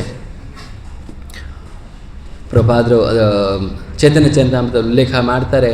ಅದರಲ್ಲಿ ಕೃಷ್ಣ ಸೂರ್ಯ ಸಮ, ಕಲಿ ಭಯ ಅಂಧಕಾರ, ಜಹ ಕೃಷ್ಣ ಮಾಯಾ ಅಂಧಕಾರ, ಜಹ ಕೃಷ್ಣ ತಾಯನಹಿ ಮಾಯಾರ ಅಧಿಕಾರ. ಅಂದರೆ ಕೃಷ್ಣ ಸೂರ್ಯ ಇದ್ದಂಗೆ, ಮಾಯೆ ನೆರಳು ಅಥವಾ ಅಂಧಕಾರ ಇದ್ದಂಗೆ. ರಾತ್ರಿ ಇರುತ್ತೆ ಕತ್ತಲೆ, ಆದರೆ ಸೂರ್ಯೋದಯ ಆದಮೇಲೆ ಎಲ್ಲೂ ಕತ್ತಲೆ ಇರಲ್ಲ ಅಲ್ವಾ, ಫುಲ್ ಎಲ್ಲ ಕಡೆ ಬೆಳಕು. ಅದೇ ರೀತಿ ಎಲ್ಲಿ ಕೃಷ್ಣ ಇರಲ್ಲ ಅಲ್ಲಿ ಅಂಧಕಾರ, ಎಲ್ಲಿ ಕೃಷ್ಣ ಇರಲ್ಲ ಅಲ್ಲಿ ಮಾಯೆ, ಎಲ್ಲಿ ಮಾಯೆ ಇರುತ್ತೆ ಅಲ್ಲಿ ಕಲಿ. ಕೃಷ್ಣ ಇಡೋ ಕಡೆ ಮಾಯೆ ಇರಲ್ಲ, ಮಾಯೆ ಎಲ್ಲಿ ಇಲ್ಲೋ ಅಲ್ಲಿ ಕಲಿನೂ ಇರಲ್ಲ. ಸೊ ಅದರಿಂದ ಕೃಷ್ಣ ನಮಗೆ ಜೀವನಕ್ಕೆ ಬೇಕು. ಯಾವಾಗ ಕೃಷ್ಣ ಪ್ರವೇಶ ಮಾಡ್ತಾನೆ ನಮ್ಮ ಜೀವನದಲ್ಲಿ, ಆಗ ಮಾಯೆಯ ಎಫೆಕ್ಟ್, ಮಾಯೆ ಇನ್ಫ್ಲೂಯೆನ್ಸ್ ಕಮ್ಮಿ ಆಗುತ್ತೆ. ಕೃಷ್ಣ ನಮ್ಮ ಹೃದಯ ಪ್ರವೇಶ ಮಾಡಬೇಕು, ನಮ್ಮ ಹೃದಯ ನಾವು ರೆಡಿ ಮಾಡ್ಕೋಬೇಕು ಕೃಷ್ಣ ಪ್ರವೇಶ ಮಾಡೋಕ್ಕೆ ಅಲ್ವಾ. ನಾನು ಹೇಳಿದಂಗೆ ಅದು ಒಂದೇ ದಿನದ ಕೆಲಸ ಅಲ್ಲ, ನಿಯತವಾಗಿ ಭಕ್ತಿ ಸೇವೆ ಮಾಡ್ತಾ ಮಾಡ್ತಾ ಕಡೆಗೆ ಒಂದು ದಿನ ನಮ್ಮ ಹೃದಯ ಶುದ್ಧಿ ಆಗುತ್ತೆ. ಆವಾಗ ಕೃಷ್ಣ ಪ್ರವೇಶ ಮಾಡ್ತಾನೆ. ಯಾವಾಗ ಕೃಷ್ಣ ಆವಾಗ ಪ್ರವೇಶ ಮಾಡ್ತಾನೆ, ಆಗ ನಮ್ಮ ಜೀವನ ಫುಲ್ ಕೃಷ್ಣಮಯ ಆಗುತ್ತೆ, ಆನಂದಮಯ ಆಗುತ್ತೆ. ಯಾವುದೇ ದುಃಖ ಆಗೋದಿಲ್ಲ. ದುಃಖ ಬರೋ ಸನ್ನಿವೇಶ ಬಂದರೂ ನಮಗೆ ತಟ್ಟೋದಿಲ್ಲ. ಯಾಕಂದರೆ ಹೇಗೆ ಮಳೆ ಬಂದರೂ ನಾವು ಕೊಡೆ ಇಟ್ಕೊಂಡ್ರಾಗ ನಮಗೆ ಮಳೆ ಹನಿ ತಟ್ಟೋದಿಲ್ವೋ, ಅದೇ ರೀತಿ ಕೃಷ್ಣ ಭಕ್ತಿಯ ಆವರಣ ನಮ್ಮನ್ನು ರಕ್ಷಣೆ ಮಾಡ್ತಾ ಇರುತ್ತೆ. ಕೃಷ್ಣ ಭಕ್ತಿಯ ಒಂದು ಏನು ಮಾಡ್ತೀವಲ್ಲ ಅದು ನಮಗೆ ಆವರಿಸಿ ಕಷ್ಟ ದುಃಖ ನಮ್ಮನ್ನು ಸ್ಪರ್ಶ ಮಾಡದೇ ಇರೋ ಥರ ರಕ್ಷಣೆ ಮಾಡುತ್ತೆ. ಆವಾಗ ನಿಜವಾದ ಆನಂದ ಬರುತ್ತೆ.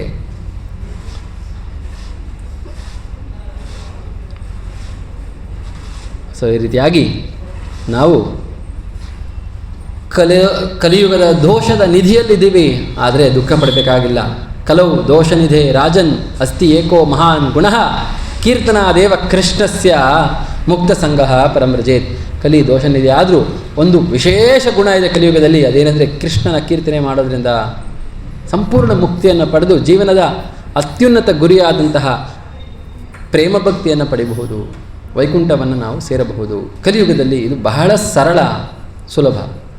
ಸೊ ಆ ಒಂದು ಮಹಾನ್ ಸಂಗತಿ ಏನು ಕಲಿಯುಗದಲ್ಲಿದೆ ಅದನ್ನು ಫೋಕಸ್ ಮಾಡ್ತಾ ಕಲಿ ನಿಗ್ರಹ ನಮಗೆ ಮಾಡೋಕ್ಕೆ ನಾಯಕತ್ವವನ್ನು ಬದಲಾವಣೆ ಮಾಡೋ ಸಾಮರ್ಥ್ಯ ನಮ್ಮಲ್ಲಿ ಇದೆ, ಇಲ್ಲ ಅಂತಲ್ಲ, ಯಾಕಂದರೆ ಪ್ರಜಾಪ್ರಭುತ್ವ.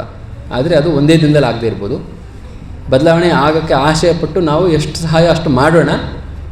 ಬಟ್ ಅದು ಬಿಟ್ಟು ನಿಮ್ಮ ಜೀವನದಲ್ಲಿ ಕಲಿಯ ಪ್ರಭಾವ ಕಮ್ಮಿ ಆಗೋಕ್ಕೆ ಏನು ಮಾಡ್ಬೋದು ಅದು ಖಂಡಿತವಾಗ್ಲೂ ನಾವು ಮಾಡಲೇಬಹುದು. ಕೃಷ್ಣ ಭಕ್ತಿಯನ್ನು ಹೆಚ್ಚು ಸ್ವೀಕಾರ ಮಾಡಬಹುದು. ಆಗ ಕಲಿಯ ಪ್ರಭಾವ ಕಮ್ಮಿ ಆಗುತ್ತೆ. ಯಾಕಂದರೆ ಕಲಿ ಇರೋ ಕಡೆ ಕೃಷ್ಣ ಇರೋ ಕಡೆ ಕಲಿ ಇರಲ್ಲ. ಅಂದರೆ ಉದಾಹರಣೆಗೆ ಕೃಷ್ಣ ಇರೋ ತನಕ ಕಲಿ ಬರೋಕ್ಕಾಗಲಿಲ್ಲ. ಕೃಷ್ಣ ಹೋದ ಮೇಲೆ ಅದನ್ನೇ ಈಗ ಶ್ಲೋಕ ಸಂಖ್ಯೆ 6ರಲ್ಲಿ ಹೇಳಿರೋದು. ಎಲ್ಲಿವರೆಗೂ ಕೃಷ್ಣ ಇದ್ನೋ ಅಲ್ಲಿ ತನಕ ದೇವೋತ್ತಮ ಪರಮಪುರುಷ ಭಗವಾನ್ ಕೃಷ್ಣನು ಯಾವಾಗ ಭೂಮಿಯನ್ನು ತ್ಯಜಿಸಿದನೋ ಅವತ್ತು ಕಲಿ ಪ್ರವೇಶ ಮಾಡಿದ್ದು. ಅದೇ ರೀತಿ ನಮ್ಮ ಜೀವನದಲ್ಲೂ ಯಾವಾಗ ಕಲಿಯ ಪ್ರಭಾವ ಹೆಚ್ಚಾಗುತ್ತೆ ಅಂದರೆ ಕೃಷ್ಣ ನಮ್ಮ ಹೃದಯವನ್ನು ಬಿಟ್ಟು ಹೋದಾಗ. ಕೃಷ್ಣ ಯಾವಾಗ ಬಿಟ್ಟು ಹೋಗ್ತಾನೆ? ಆವಾಗ ನಾವು ಭಕ್ತಿ ಮಾಡೋದನ್ನು ಕಮ್ಮಿ ಮಾಡ್ತೀವಿ ಆಗ. ಯಾಕೆಂದರೆ ಕೃಷ್ಣನ ಅಟ್ರ್ಯಾಕ್ಟ್ ಮಾಡೋಕ್ಕೆ ಒಂದೇ ಒಂದು ವಿಷಯ, ಬೇರೆ ಯಾವುದು ಕೃಷ್ಣನ ನೀನು ಹಣ ಕೊಟ್ಟು ತೋರ್ಸೋಕ್ಕಾಗತ್ತೆ? ಅವನು ಲಕ್ಷ್ಮೀಪತಿ, ನಮ್ಮ ಹಣ ಏನು ಮಾಡೋಕ್ಕಾಗಲ್ಲ. ಕೃಷ್ಣನ ನಾವು ಆಕರ್ಷಿಸಬೇಕು ಅಂದರೆ ಒಂದೇ ದಾರಿ, ಯಾವುದು? ಭಕ್ತಿ. ಬೇರೆ ಯಾವುದರಿಂದನೂ ಕೃಷ್ಣನ ಆಕರ್ಷಣೆ ಮಾಡೋಕ್ಕೆ ಸಾಧ್ಯ ಇಲ್ಲ. ಕೃಷ್ಣನ ಆಕರ್ಷಿಸಬೇಕು ಅಂದರೆ ಭಕ್ತಿಯಿಂದ ನಾವು ಅವನನ್ನು ಕರೆದಾಗ, ಹರೇ ಕೃಷ್ಣ ಕೃಷ್ಣ ಕೃಷ್ಣ ಹರೇ ಹರೇ, ಹರೇ ರಾಮ ರಾಮ ರಾಮ ಹರೇ ಹರೇ, ಭಕ್ತಿಯಿಂದ ಕರೆದಾಗ ಖಂಡಿತ ಬರ್ತಾನೆ, ನಮ್ಮನ್ನು ರಕ್ಷಣೆ ಮಾಡ್ತಾನೆ. ಇಷ್ಟು ಹೇಳ್ತಾ ಪ್ರವಚನಕ್ಕೆ ನನ್ನ ಕಡೆಯಿಂದ ವಿರಾಮ. ಯಾವುದಾದ್ರು ಪ್ರಶ್ನೆ ಅಥವಾ ಅನಿಸಿಕೆ ಇದ್ದರೆ ಅದನ್ನು ಇನ್ನೂ ಕೆಲವು ನಿಮಿಷಗಳ ಕಾಲ ನಮಗೆ ಸಮಯಾವಕಾಶ ಇದೆ, 5 ನಿಮಿಷ ಸಮಯಾವಕಾಶ ಇದೆ, ಚರ್ಚೆ ಮಾಡ್ಬೋದು. ಹರೇ ಕೃಷ್ಣ. ಇಂದ್ರಿಯಗಳಿಗಿಂತ ಮನಸ್ಸು ಶ್ರೇಷ್ಠ, ಮನಸ್ಸಿಗಿಂತ ಬುದ್ಧಿ ಶ್ರೇಷ್ಠ, ಬುದ್ಧಿಗಿಂತ ಆತ್ಮ ಶ್ರೇಷ್ಠ. ಸಂಪೂರ್ಣ ಆತ್ಮದ ಕಂಟ್ರೋಲ್ ಪ್ಯಾನಲ್ ಅಂದರೆ ಕೃಷ್ಣನಿಗೆ ಶರಣ ಭಕ್ತರು ಮದರ್ ಬೋರ್ಡೆ ಶ್ರೀಕೃಷ್ಣ ಆದಾಗ, ಭಗವಂತ ಆದಾಗ ಆ ಒಂದು ಶ್ಲೋಕ ಪ್ರಕಾರನೂ ಹೇಳ್ತಿರ್ತಾರೆ. ಒಂದು ವಾರದಿಂದ ನನಗೆ ಅದರಲ್ಲಿ ಹೇಳ್ತಾರೆ, ಸರ್ವಭೂತಾನ್ ಪರಿತ್ಯಾಜ್ಯ ಮಾಮೇಕಂ ಶರಣಂ ವ್ರಜ ಅಹಂ ತ್ವಾಂ ಸರ್ವ ಪಾಪೇಭ್ಯೋ ಮೋಕ್ಷಯಿಷ್ಯಾಮಿ ಮಾ ಶುಚಂ ಅಂತ. ಅಂದರೆ ಯಾರು ನಿಮ್ಗೆ ಸಂಪೂರ್ಣವಾಗಿ ಶರಣಾಗ್ತಾರೋ ಅವರಿಂದ ಪಾಪಗಳಾಗದೇ ಇರೋ ಥರ ಸಂಪೂರ್ಣವಾಗಿ ಅವರನ್ನು ನಾನು ರಕ್ಷಣೆ ಮಾಡ್ತೀನಿ ಅಂತ ಭಗವಂತ ಹೇಳಿದಾಗ, ಆದರೂ ಕೃಷ್ಣ ಪ್ರಜ್ಞೆಗೆ ಬಂದ ನಂತರವೂ ಕೆಲವೊಂದು ಘಟನೆಗಳು ಅಂದರೆ ಐಕ್ಯತರ ಘಟನೆಗಳು, ಪ್ರಾಬ್ಲಮ್ಗಳು ನಮ್ಮಿಂದನೇ ಆಗ್ತಾವಲ್ಲ, ಏನು ಕಾರಣ? ಖಂಡಿತ. ಸೊ ಕೃಷ್ಣ ಭಕ್ತಿಯನ್ನು ನಾವು ಪ್ರವೇಶ ಮಾಡಿದ್ದೀವಿ, ಇನ್ನೂ ಪಾಸಾಗಿಲ್ಲ. ಉದಾಹರಣೆಗೆ ನಾವು ಒಳ್ಳೆ ಇಂಜಿನಿಯರಿಂಗ್ IIT ಎಕ್ಸಾಮ್ಸ್ ಸಿಕ್ಕಾಪಟ್ಟೆ ಕಷ್ಟಪಟ್ಟು ಬರೆದು IIT ಕಾಲೇಜ್ ಎಂಟರ್ ಆಗ್ತೀವಿ, ಅದಿನ್ನೂ ಪಾಸಾಗಿಲ್ಲ. ಆ ಕಾಲೇಜ್ ಎಫೆಕ್ಟ್ ಯಾವಾಗ ನಮಗೆ ಆಗುತ್ತೆ ಅಂದರೆ ಪಾಸಾದ ಬಂದಮೇಲೆ ಅಲ್ವಾ. ಸೊ JEE ಎಕ್ಸಾಮು ತುಂಬ ಕಷ್ಟಪಟ್ಟು ಬರೆದು ಪಾಸಾಗಿ ಬಂದಾಗ ಕೆಲವು ಜನ ಏನು ಮಾಡ್ತಾರೆ ಅಂದರೆ, ಅಂಥ ಕಷ್ಟವಾದ ಎಕ್ಸಾಮ್ ಪಾಸಾಗಿ ಬಂದುಬಿಟ್ಟೆ IIT ಸೀಟ್ ಸಿಕ್ತು ಅಂದ್ಬಿಟ್ಟು ರಿಲ್ಯಾಕ್ಸ್ ಆದರೆ ಅಲ್ಲೋಗಿ ಫೇಲ್ ಆಗ್ತಾರೆ. ಅದು ಬಿಟ್ಟು ಆಯ್ತಪ್ಪ, ಒಂದು ಒಳ್ಳೆ ಕೆಲಸ ಮಾಡಿ JEE ಎಕ್ಸಾಮ್ ಬರೆದು ಒಳ್ಳೆ ಕಾಲೇಜ್ ಸೇರ್ಕೊಂಡಿದ್ದೀನಿ, ಇವಾಗ ಚೆನ್ನಾಗಿ ಓದ್ಬಿಟ್ಟು 4 ವರ್ಷ ಒಳ್ಳೆ ಡಿಗ್ರಿ ಸಂಪಾದನೆ ಮಾಡೋಣ ಅಂತ ಕಷ್ಟವಾಗಿ ಓದಿದಾಗ ಏನಾಗುತ್ತೆ, ಒಳ್ಳೆ ಡಿಗ್ರಿ ಸಿಗುತ್ತೆ, ಆಗ ಒಳ್ಳೆ ಕಡೆ ಪ್ಲೇಸ್ಮೆಂಟ್ ಆಗಿ ಜೀವನ ಚೆನ್ನಾಗಿರುತ್ತೆ. ಅದೇ ಉದಾಹರಣೆ ಇಲ್ಲಿಗೆ ತೊಗೊಳ್ಳೋಣ. ನಾವು ಮನಸ್ಸು ಮಾಡಿ ಸಮಾಜನ ವಿರೋಧಿಸಿ ಅಥವಾ ಮನೆಯವ್ರನ್ನ ವಿರೋಧಿಸಿ ಏನೋ ಮಾಡಿ ನಾವು ಕೃಷ್ಣ ಭಕ್ತಿಗೆ ಬಂದಾಗ ಗೆದ್ವಿ, ಹೌದು, ಕಾಲೇಜ್ ಎಂಟರ್ ಆದ್ವಿ, ಆ ರೀತಿ ಗೆದ್ವಿ ಅಷ್ಟೇ. ನಾವಿನ್ನೂ ಫುಲ್ ಭಕ್ತರಾಗ್ಬಿಟ್ವಾ? ಇನ್ನೂ ಇಲ್ಲ. ಹೇಗೆ ನಮಗೆ ಡಿಗ್ರಿ ಸಿಕ್ಕಿ ನಮಗೆ ರೆಕಗ್ನಿಷನ್ ಸಿಗೋಕ್ಕೆ 4 ವರ್ಷ ಪಡಬೇಕು, ಅದೇ ರೀತಿ ಕೃಷ್ಣ ಭಕ್ತಿಯಲ್ಲೂ ನಾವು ನಿಜವಾದ ಭಕ್ತ ಆಗಬೇಕು ಅಂದರೆ ಒಂದು 40 ವರ್ಷ ಎಫರ್ಟ್ ಹಾಕಬೇಕು. ಅಂದರೆ ಉದಾಹರಣೆ ಕೊಟ್ಟಿದ್ದು 40 ಅಂತಲ್ಲ, ಕೆಲವರಿಗೆ 10 ವರ್ಷಕ್ಕೂ ಸಿಗ್ಬೋದು, ಕೆಲವರಿಗೆ 80 ವರ್ಷಕ್ಕೂ ಸಿಗ್ಬೋದು. ಅದು ಅವರವರ ತೀವ್ರತೆ, ಎಷ್ಟು ತೀವ್ರತೆಯಿಂದ ಭಕ್ತಿ ಮಾಡ್ತಾರೆ ಅದ್ರ ಮೇಲೆ ಡಿಪೆಂಡ್ ಆಗುತ್ತೆ. ಬಟ್ ಉದಾಹರಣೆ ಕೊಟ್ಟಿದ್ದು ಆ ರೀತಿಯಾಗಿ ಭಕ್ತಿ ಸೇವೆ ಪ್ರವೇಶ ಮಾಡಿದ್ದು ಒಂದು ಗೆಲುವಾದರೆ ನಿಜವಾಗ್ಲೂ ಗೆಲುವೆ. ಯಾಕಂದರೆ ನಾವು ಕಲಿಯನ್ನು ತಿರಸ್ಕರಿಸಿ ಇಲ್ಲಿ ಬಂದಿದ್ದೀವಿ, ಭಕ್ತರ ಸಂಘದಲ್ಲಿ ಬಂದಿದ್ದೀವಿ, ಒಂದು ಗೆಲುವು. ಆದರೆ ಇಲ್ಲಿ ಉಳ್ಕೊಂಡು ಭಕ್ತಿ ಸೇವೆ ಮಾಡಿಕೊಂಡು ಇಲ್ಲೇನು ಸಣ್ಣ ಪುಟ್ಟ ಘರ್ಷಣೆಗಳಾಗ್ಬೋದು, ಮನಸ್ತಾಪಗಳಾಗ್ಬೋದು, ಅದನ್ನೆಲ್ಲ ನಾವು ಮರೆತು ಭಕ್ತರ ಸಂಘದಲ್ಲೇ ಉಳಿದು ಮಾಡ್ತಾ ಹೋದಂಗೆ ಕ್ರಮೇಣ ನಮ್ಮ ಹೃದಯ ಶುದ್ಧಿ ಆಗ್ತಾ ಹೋಗುತ್ತೆ. ಆಮೇಲೆ ನಮ್ಮ ಹೃದಯ ಎಷ್ಟು ಶುದ್ಧಿ ಆಗುತ್ತೆ ಅಂತಂದರೆ ಕಡೆಗೆ ಸಂಪೂರ್ಣವಾಗಿ ಶರಣಾಗ್ತೀವಿ. ಸೊ ಕೃಷ್ಣ ಹೇಳಿದ್ದು ಸರ್ವಧರ್ಮಾನ್ ಪರಿತ್ಯಜ್ಯ ಮಾಂ ಏಕಂ ಶರಣಂ ವ್ರಜ, ಅಂದರೆ ನನ್ನನ್ನು ಮಾತ್ರ ಶರಣಾಗಬೇಕು. ಇವಾಗ ಏನು ಮಾಡ್ತೀವಿ ಅಂದರೆ, ಹೌದು ಕೃಷ್ಣ ನಾನು ನಿನ್ನ ಜೊತೆ ಶರಣಾಗಿದ್ದೀವಿ ಅಂತೀವಿ, ಜೊತೆಗೆ ಬೇರೆ ಇನ್ನೊಂದಕ್ಕೂ ಶರಣಾಗಿರ್ತೀವಿ. ಅದನ್ನು ಅವ್ರ ಮಾತು ಕೇಳ್ತೀವಿ, ಕೃಷ್ಣನ ಮಾತು ಕೇಳ್ತೀವಿ. ಅಂದರೆ ಕೃಷ್ಣ ತಿರಸ್ಕಾರ ಮಾಡಿಲ್ಲ, ಕೃಷ್ಣ ನಿನ್ನ ಮಾತು ಕೇಳ್ತೀವಿ ಅಂತ. ಆದರೆ ಕೆಲವು ಇನ್ನೊಬ್ಬರ ಮಾತು ಕೇಳ್ತೀವಿ, ಅದು ಕೇಳ್ತೀವಿ, ಇದು ಎಲ್ಲ ಕೇಳ್ತೀವಿ. ಆದರೆ ಯಾವಾಗ ಭಕ್ತಿ ತುಂಬ ಗಟ್ಟಿಯಾಗುತ್ತೆ ಅವಾಗ ಗೊತ್ತಾಗುತ್ತೆ ಕೃಷ್ಣ ಸಾಕು ನಮಗೆ. ಕೃಷ್ಣನ ಸಂಪೂರ್ಣ ಆಶ್ರಯಿಸಿದಾಗ ಬಾಕಿ ಎಲ್ಲ ಚೆನ್ನಾಗಿರುತ್ತೆ, ತೊಂದರೆ ಇಲ್ಲ ಅಂತ ಯಾವಾಗ ನಮ್ಮಲ್ಲಿ ಇಂಟರ್ನಲ್ ಕನ್ವಿಕ್ಷನ್ ತುಂಬ ಗಟ್ಟಿಯಾಗುತ್ತೆ, ಆಗ ಕೃಷ್ಣನ ಸಂಪೂರ್ಣವಾಗಿ ನಿಜವಾಗ್ಲೂ ಶರಣಾಗೋದು ಆವಾಗ. ಇವಾಗ ಶರಣಾಗೋಕ್ಕೆ ನಾವು ಕಮಿಟ್ಮೆಂಟ್ ಮಾಡಿದ್ದೀವಿ, ಒಂದು ಶರಣಾಗ್ತೀನಿ ಅಂತ ಒಪ್ಕೊಂಡಿದ್ದೀನಿ ಅಷ್ಟೇ, ಇನ್ನೂ ಶರಣಾಗಿಲ್ಲ. ಕೃಷ್ಣನ ಶರಣಾಗಬೇಕಪ್ಪ ಅಂತ ನಿರ್ಧಾರ ಮಾಡಿ ಭಕ್ತಿ ಸೇವೆ ಪ್ರವೇಶ ಮಾಡಿದ್ದೀವಿ. ಇನ್ನೂ ನಿಜವಾದ ಶರಣಾಗತಿ ಇನ್ನೂ ಆಗಿಲ್ಲ ಅಂತ ಮಾತ್ರಕ್ಕೆ ನಾವು ಬೇಜಾರು ಮಾಡೋಕ್ಕೂ ಅವಶ್ಯಕತೆ ಇಲ್ಲ. ಯಾಕಂದರೆ ನಾವು ಸರಿಯಾದ ಮಾರ್ಗದಲ್ಲಿ ಇದ್ದೀವಿ, ಹಿಂಗೆ ಮುಂದುವರೆದ್ರೆ ಒಂದಿನ ಆಗ್ತೀವಿ. ಆವಾಗ ಸಂಪೂರ್ಣ ಶರಣಾಗತಿ ಆಗುತ್ತೆ. ಆವಾಗ ಖಂಡಿತವಾಗ್ಲೂ ಯಾವುದೇ ಪಾಪಕರ್ಮಗಳನ್ನು ನಾವು ಮಾಡೋದಿಲ್ಲ. ಸರಿನಾ? ಪೂರ್ವಜನ್ಮದಲ್ಲಿ ಮಾಡಿದ್ದು ಹೇಳಿದ ನಾನು ವಾಸನೆ ಅಂತಲ್ಲ, ಸಂಸ್ಕಾರಗಳು ವಾಸನೆಗಳು ಅಂತ, ಅದು ಪೂರ್ವಜನ್ಮದಿಂದ ಬಂದುಬಿಟ್ಟಿದೆ. ನಾವೋಗಿ ಬದಲಾಯಿಸೋಕ್ಕಾಗತ್ತಾ? ಪೂರ್ವಜನ್ಮ ಇಲ್ಲ. ಇವಾಗ ಏನು ಮಾಡ್ಬೋದು ಅದು ಮುಖ್ಯ ನಮಗೆ. ಇವಾಗ ಭಕ್ತಿಯನ್ನು ಚೆನ್ನಾಗಿ ಮಾಡ್ಬೋದು. ಆ ಪೂರ್ವಜನ್ಮ ಏನು ಮಾಡಿದ್ದೀವಿ ಅದು ಭಕ್ತಿಯಿಂದ ನಮ್ಮನ್ನು ವಿಚಲಿತ ಮಾಡೋಕ್ಕೆ ಪ್ರಯತ್ನ ಮಾಡುತ್ತೆ. ನಾವು ಅದರ ಮಾತು ಕೇಳಬಾರ್ದು. ಆ ವಾಸನೆಯಿಂದ ನಾವು ನಿಯಂತ್ರಣ ಹೊಂದಬಾರ್ದು. ಅದನ್ನು ಬಿಡಿಸ್ಕೊಂಡು ಭಕ್ತರ ಮಾತನ್ನು ಕೇಳಿ ನಮಗೆ ರುಚಿ ಇದೆಯೋ ಇಲ್ವೋ ಕೃಷ್ಣ ಭಕ್ತಿಯಲ್ಲಿ ಮುಂದುವರಿಬೇಕು. ಕ್ರಮೇಣವಾಗಿ ಅದು ರುಚಿ ಬರುತ್ತೆ. ಸರಿನಾ? ಹರೇ ಕೃಷ್ಣ.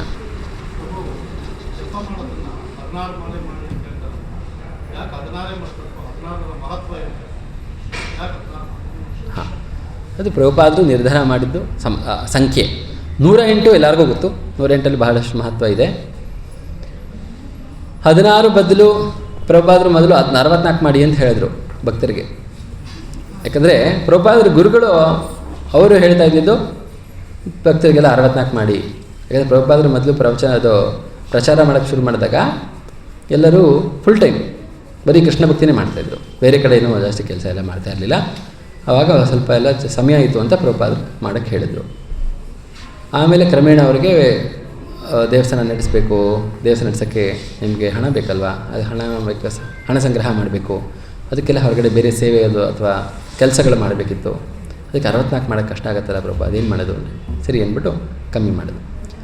ಸೊ ಆ ರೀತಿಯಾಗಿ ಒಟ್ಟು 16 ಮಲೆ ಅಂತ ಪ್ರಭುಪಾದರು ಹೇಳಿದ್ದೇನಕ್ಕೆಂದರೆ ಸಾಮಾನ್ಯ ಎಲ್ಲ ವರ್ಗದ ಜನರಿಗೂ ಆಗಬೇಕು. ಸಮಯ ಹೆಚ್ಚಿದಾಗ ಹೆಚ್ಚು ಮಾಡಿ, ಬಟ್ ಎಲ್ಲ ವರ್ಗದ ಜನರಿಗೂ ಸೂಕ್ತ ಆಗೋ ರೀತಿಯಲ್ಲಿ 16 ಮಲೆ. ಯಾಕಂದರೆ ಸುಮಾರು 2 ಗಂಟೆ ಟೈಮ್ ತೊಗೊಳುತ್ತೆ. ನಿಮ್ಮ ದಿನದಲ್ಲಿ 24 ಗಂಟೆಯಲ್ಲಿ ನೀವು ಹೊರಗಡೆ ಕೆಲಸ ಕಾರ್ಯ ಒಂದು 8ರಿಂದ 10 ಗಂಟೆ ಮಾಡ್ತೀರಾ ಅಂದ್ಕೊಳ್ಳಿ. ಊಟ ತಿಂಡಿ ಒಂದು 2-3 ಗಂಟೆ, ಆಮೇಲೆ ಮಲ್ಕೊಳ್ಳೋಕೆ ಒಂದು 6-7 ಗಂಟೆ, ಎಲ್ಲ ಸೇರಿಸಿ ಒಂದು 20 ಗಂಟೆ ನಿಮಗೆ ಬೇಕಾಗುತ್ತೆ.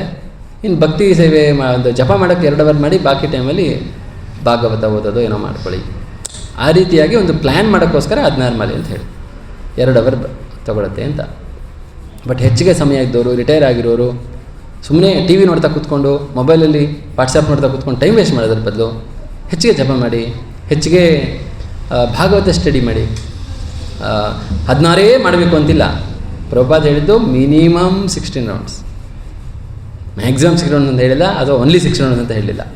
ಕಮ್ಮಿ ಅಂದರೂ 16 ಮಲೆ ಮಾಡಿ ಅಂತ ಹೇಳಿದ್ದು. ಅದಕ್ಕೇ ಹೆಚ್ಚಾಗಿ ಖಂಡಿತ ಮಾಡಿ, ಏನು ತಪ್ಪಿಲ್ಲ. ಇನ್ನೂ 40 ವರ್ಷ ತೊಗೊಳೋದನ್ನು ನಾನು 20 ವರ್ಷದಲ್ಲಿ ಭಕ್ತಿ ಪಡಿಬೋದು ಅಲ್ವಾ? ಯಾರಲ್ಲಿ ಈಗ ಸ್ವಲ್ಪ ಆಗಲಿ ನಾನು 40-50 ವರ್ಷ ಆಗಿದೆಯಪ್ಪ, ನನ್ನ ಹತ್ರ ಇನ್ನು 40 ವರ್ಷ ಬಾಕಿ ಇಲ್ಲ ಅಂದರೆ ನೀವು ಇನ್ನೂ ತೀಕ್ಷ್ಣವಾಗಿ ಭಕ್ತಿ ಮಾಡಿ, ತೀವ್ರವಾದ ಭಕ್ತಿಯೋಗ ಮಾಡಿ ಅಷ್ಟೇ. 16 ಮಲೆ ಬದಲು 32 ಮಾಡಿ. ಹೇಗಿದ್ರೆ ನಿಮಗೆ ಹೊರಗಡೆ ಜವಾಬ್ದಾರಿಗಳು ಸ್ವಲ್ಪ ಕಮ್ಮಿ ಆಗಿರುತ್ತಲ್ವ. ಇನ್ನೂ ಹೆಚ್ಚಾದ ಭಕ್ತಿ ಸೇವೆ ಬೇಗ ಮಾಡಿದರೆ ಇನ್ನೂ ಬೇಗ ನಾವು ಕೃಷ್ಣ ಭಕ್ತಿ ಪಡ್ಕೋಬೋದು.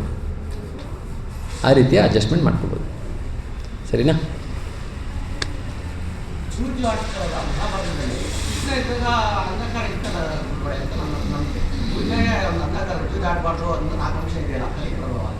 ಕಲಿಪ್ರಭಾವ ಕೃಷ್ಣ ಇತ್ತಲ್ಲ, ಅದನ್ನು ಸಂಹಾರ ಮಾಡೋಕ್ಕೆ ಮತ್ತೆ ಅದನ್ನು ಮೋಕ್ಷ ಕೊಟ್ಟು ಮತ್ತೆ ಅವ್ರ ರಕ್ಷಣೆ ಧರ್ಮರಕ್ಷಣೆಗೋಸ್ಕರನೇ ಶ್ರೀಕೃಷ್ಣ ಪರಮಾತ್ಮ ಬರೋದು.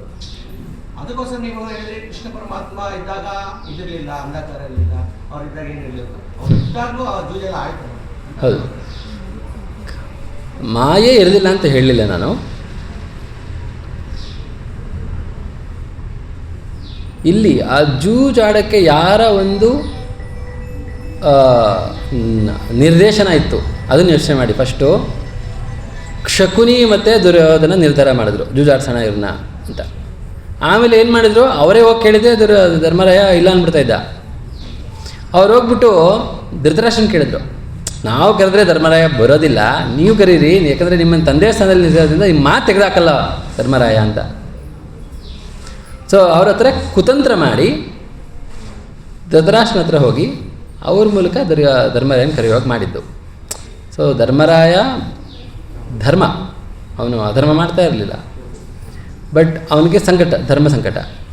ನಾನು ತಂದೆ ಮಾತು ಕೇಳಬೇಕಾ, ಯಾಕಂದ್ರೆ ತಂದೆ ಸಮಾನ ಇದ್ದಿದ್ದು ಧೃತರಾಷ್ಟ್ರ, ಅವ್ರ ಮಾತು ಕೇಳಬೇಕಾ ಇಲ್ಲ ಇದು ಮಾಡಬೇಕಂತ ಇದ್ದಾಗ ಕ್ಷತ್ರಿಯರು ಜೂಜ್ ಆಡ್ತಾಯಿದ್ರು, ಬಟ್ ತುಂಬ ಎಲ್ಲ ಪಂದ್ಯ ಕಟ್ಟೆಲ್ಲ ಆಡಬಾರ್ದು. ಅಲ್ಲಿ ಅದು ತಪ್ಪೇ, ಅದೇನಾಗಿದೆ ಜೂಜಾಟ ಸರಿ ಅಂತ ಏನೋ ವಾದ ಮಾಡ್ತಾಯಿಲ್ಲ. ಬಟ್ ಅದಕ್ಕೆ ಒಂದು ಹಿನ್ನೆಲೆ ಏನಿತ್ತು ಅಂತ ಹೇಳಿದೆ ಅಷ್ಟೇ. ಖಂಡಿತವಾಗಲೂ ಅಧರ್ಮ ಇತ್ತು, ಅದಕ್ಕೋಸ್ಕರ ತಾನೇ ಕೃಷ್ಣ ಬಂದಿದ್ದು. ಕಂಸ ಅಧರ್ಮ ಮಾಡಿದ್ದಕ್ಕೆಲ್ಲ ಕೃಷ್ಣ ಬಂದಿದ್ದು, ಅಧರ್ಮ ಸಂಹಾರ ಮಾಡೋಕ್ಕೆ ಬಂದಿದ್ದು. ಹೌದು, ಅಧರ್ಮ ಇತ್ತು, ಆದರೆ ಈಗಿನಷ್ಟು ಕಲಿಯ ಪ್ರಭಾವ ಇರಲಿಲ್ಲ. ಇವಾಗ ನಿಮಗೆ ರೋಡ್ ಸೈಡ್ ಎಲ್ಲಂದರಲ್ಲಿ ಮಾಂಸಾಹಾರ ಸಿಗುತ್ತೆ, ಎಲ್ಲಂದರಲ್ಲಿ ಇದು ಮದ್ಯಪಾನ ಸಿಗುತ್ತೆ ಅಲ್ವಾ. ಅದು ಕಲಿಯ ಪ್ರಭಾವ ಜಾಸ್ತಿ ಆಗಿದ್ದಕ್ಕೆ ಈ ಥರ ಆಗಿರೋದು. ಕಲಿಯ ಪ್ರಭಾವ ಅಷ್ಟಾಗಿ ಇರಲಿಲ್ಲ. ಅಧರ್ಮ ಇತ್ತು, ಕೆಲವು ಅಧರ್ಮಿ ರಾಕ್ಷಸ ರಾಜರಿದ್ದರು, ಅವರನ್ನು ಸಂಹಾರ ಮಾಡೋಕ್ಕೋಸ್ಕರ ಕೃಷ್ಣ ಬಂದಿತ್ತು. ಇವತ್ತು ಸಹಿತ ಕೃಷ್ಣ ನಾವು ಇಲ್ಲ ಅಂದರೆ ಏನು, ಇದ್ದಾನೆ, ನಾಮರೂಪದಲ್ಲಿ ಇದ್ದಾನೆ. ಸೊ ನಾವು ಪ್ರಬಲವಾದ ಕೃಷ್ಣನಾಮ ಹರಿನಾಮ ಸಂಕೀರ್ತನೆಯನ್ನು ಮಾಡಿದಾಗ ಖಂಡಿತವಾಗಲೂ ಸಾಮಾಜಿಕ ಬದಲಾವಣೆ ತರಬಹುದು, ಇವತ್ತಿಗೂ ಸಾಧ್ಯ ಇದೆ. ಅದನ್ನು ನಂಬಿ ಇವಾಗ ಪ್ರಭುಪಾದರು ಏನು ಹರೇ ಕೃಷ್ಣ ಮಂತ್ರ ಹೇಳಿದ್ರು ಅದನ್ನು ಅವ್ರ ಗುರುಗಳು ಬಾಕಿ ಶಿಷ್ಯರಿಗೂ ಕೊಟ್ಟಿದ್ದರು. ಬರೀ ಪ್ರಭುಪಾದ್ರಿಗೆ ಮಾತ್ರ ಕೊಟ್ಟರು, ಅವರು ಬಾಕಿಯವ್ರಿಗೂ ಕೊಟ್ಟಿದ್ದರು. ಆದರೆ ಪ್ರಭುಪಾದ್ರಿಗೆ ಆ ನಂಬಿಕೆ ಇತ್ತು, ಈ ಮಂತ್ರದ ಪ್ರಭಾವದಿಂದ ಇಡೀ ಜಗತ್ತನ್ನು ಬದಲಾವಣೆ ಪರಿವರ್ತನೆ ಮಾಡಬಹುದು, ನಮ್ಮ ಆತ್ಮ ಪರಿವರ್ತನೆ ಮಾಡ್ಕೋಬೋದು ಅಂತ ಅವ್ರು ಹೆಚ್ಚಾಗಿ ಬಲವಾಗಿ ನಂಬಿ ಅದನ್ನು ಪ್ರಚಾರ ಮಾಡಿ ಎಲ್ಲರಿಗೂ ಕೊಟ್ಟರು. ಅದಕ್ಕೆ ಇವತ್ತು ಕಲಿ ಪ್ರಭಾವ ಸ್ವಲ್ಪ ಕಮ್ಮಿ. ಇಲ್ಲಿ ಬಂದಾಗ ಕಲಿ ಪ್ರಭಾವ ಇಲ್ಲ, ಯಾಕಂದರೆ ಪ್ರಭುಪಾದರು ಸ್ಥಾಪನೆ ಮಾಡಿದ ಇಸ್ಕಾನಲ್ಲಿ ಇದ್ದೀವಿ, ಉದಾಹರಣೆ ಕೊಟ್ಟಿದ್ದು ನಾನು. ಸೊ ಅದೇ ರೀತಿ ಕಲಿ ಪ್ರಭಾವ ದೂರ ಮಾಡೋಕ್ಕೆ ಕೃಷ್ಣ ಬಂದಾಗ ಕಲಿ ಅಲ್ಲಿರಲ್ಲ, ಆ ರೀತಿ ಹೇಳಿ, ಸರಿನಾ? ಹರೇ ಕೃಷ್ಣ. ಸೊ ಇಲ್ಲಿಗೆ ಪ್ರವಚನಕ್ಕೆ ಅಂತ್ಯ. ಕಂತರ ಶ್ರೀಮದ್ ಭಾಗವತ್ ಕಿ ಜೈ, ಶ್ರೀಲ ಪ್ರಭುಪಾದ ಕಿ ಜೈ. ಹರೇ ಕೃಷ್ಣ.